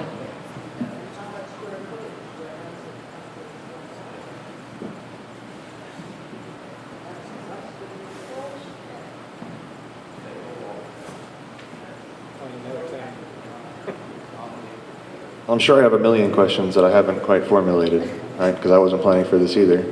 I do appreciate you taking the time to talk to us about it and illustrating that this is the way we wanted it to play out. As uncomfortable as it may be, we were not going to have discussions about this outside of the public sphere. And I would think that going forward, that remains the same. If you're going to present any sort of preliminary stuff, we just do it at a public meeting. Yep. We'll be here. We're happy to continue to participate in the process. Like I said, our goal is to try to be open and transparent with you. As we have information, we're happy to share it and do it in a public, process. And we're certainly committed to that. All right, thank you. You guys have anything you want to say? All right. Thank you so much for the time this evening. Thank you.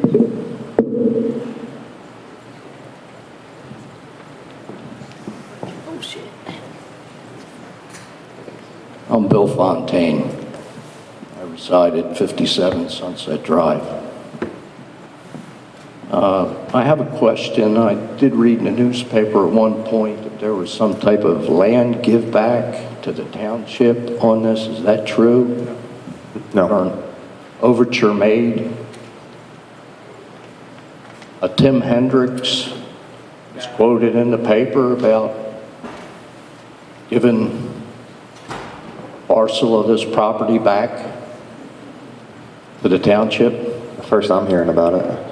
It's in the newspaper. One of the first meetings, he mentioned that he was going to give 200 acres back to the community. Was this outside on the porch, or was it? No, it was in the meeting. It was in the meeting. He said. Wait up, Jim seems to remember. I don't think I was here for that one. The very first meeting where the status settlement was brought up, the gentleman that was there at the meeting said that might happen.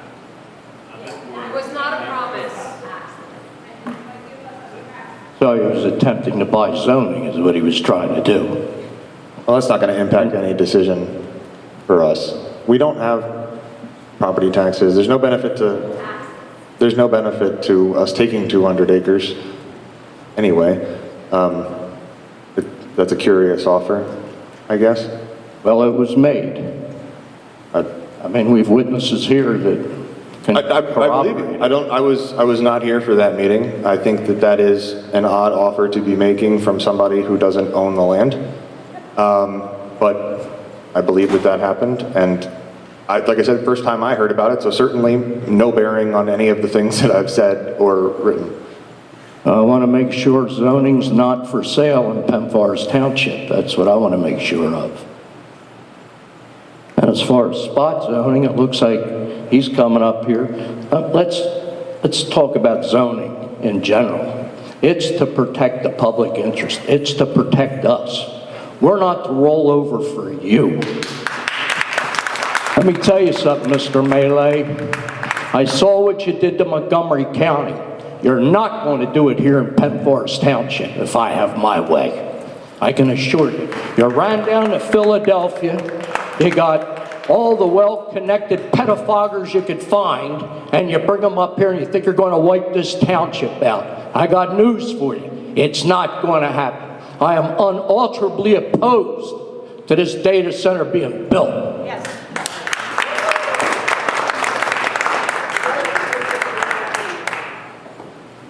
The best thing you could do is pack your bags, go back to Philadelphia, and leave our environment alone. We live up here for a reason. You have no right to change the character of our township. The Supreme Court's held on that. You won't win your zoning challenge, I can assure you, my friend. The problem in Pennsylvania is we are the second most fractured state in the United States. We are second only to Illinois. And that's a big problem. That's a big problem. We keep trying to squeeze 5 pound or 10 pounds of marbles in a 5-pound sack. It doesn't fit. That property is not suitable for a data center. The Supreme Court will back us up on that. Once there's a suitability study done on that property and how it will impact this township and the residents, they will fail. And it isn't the first time I've crushed an entity like yours. So I'm ready to tee it up, my friends. The board works for us. We elected you to your seats. I voted for all of you to sit here. You work for us, I know you do. I know you're in a tight spot. That's why they're playing the dirty tricks. That's why they came in with the validity challenge to nullify our zoning. And then they want to come, and we got 180 days. I'm familiar with the MPC, section 609, if I'm not mistaken. That's what we're trying to do, correct? Yeah. So we have a curative amendment. And we are here to protect us, the resident, the citizen. To hell with them. That's all I have to say for now. But if it goes any further, I guess we're just going to have to fight. Thank you for your time. I appreciate the fix you're in. I know Tom will do a good job, but you don't roll over. Thank you very much. Thank you.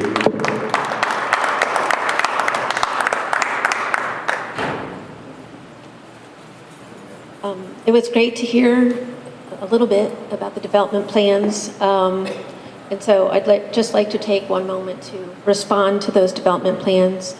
I don't know if... I personally believe that if we reduce the setback requirement and lift that building height to 80 feet, we've already lost. So, and I really would hate to see the ordinance be updated and sent out with that on there. I think that would already be a loss. So from my perspective, I would just finish off what you need to do for this curative amendment, and we'll see you at the SVC. That's how I feel about it. Thank you.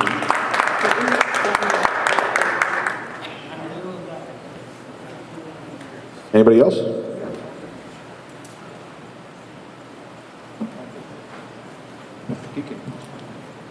All right. We will move on to the last few things.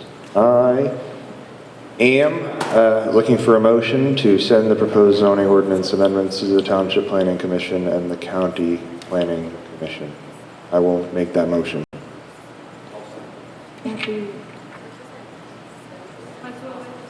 Yes. We can make changes, but we're motioning to send it. We just have to, before we do. Sorry. All right, motion carries. We didn't have a date for a public hearing. Did you have, or was like the February something? We're going to set the public hearing this evening, and it's going to be sometime, like probably the last week of February. Right? Because if I send this to the planning commissions like tomorrow or Wednesday, that's what, like the 14th? That takes us to February 14th, so sometime in there. But then I have to also send a 30-day notice to the affected property owners. That'll overlap, of course. So we need to have it, like I said, probably sometime the last week of February. Because the other thing is, after we have the hearing, we're then going to adopt the ordinance, which is required 7 days, and we got to March 11th, so it's really tight.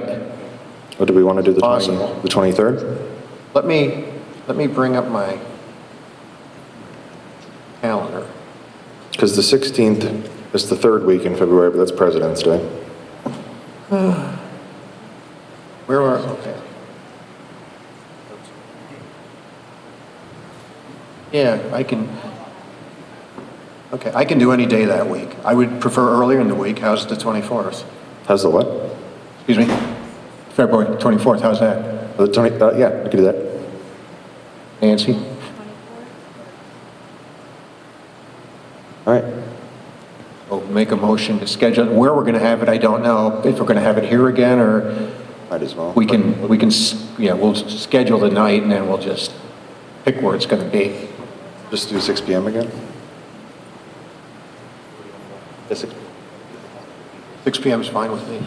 All right, well then I will make a motion to schedule the public hearing for February 24th at 6 p.m. at a location soon to be decided.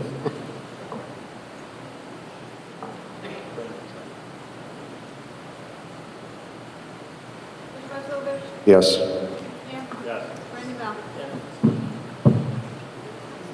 All right. Anything else? Thank you. I will make a motion to adjourn the meeting at 10:11. Wow.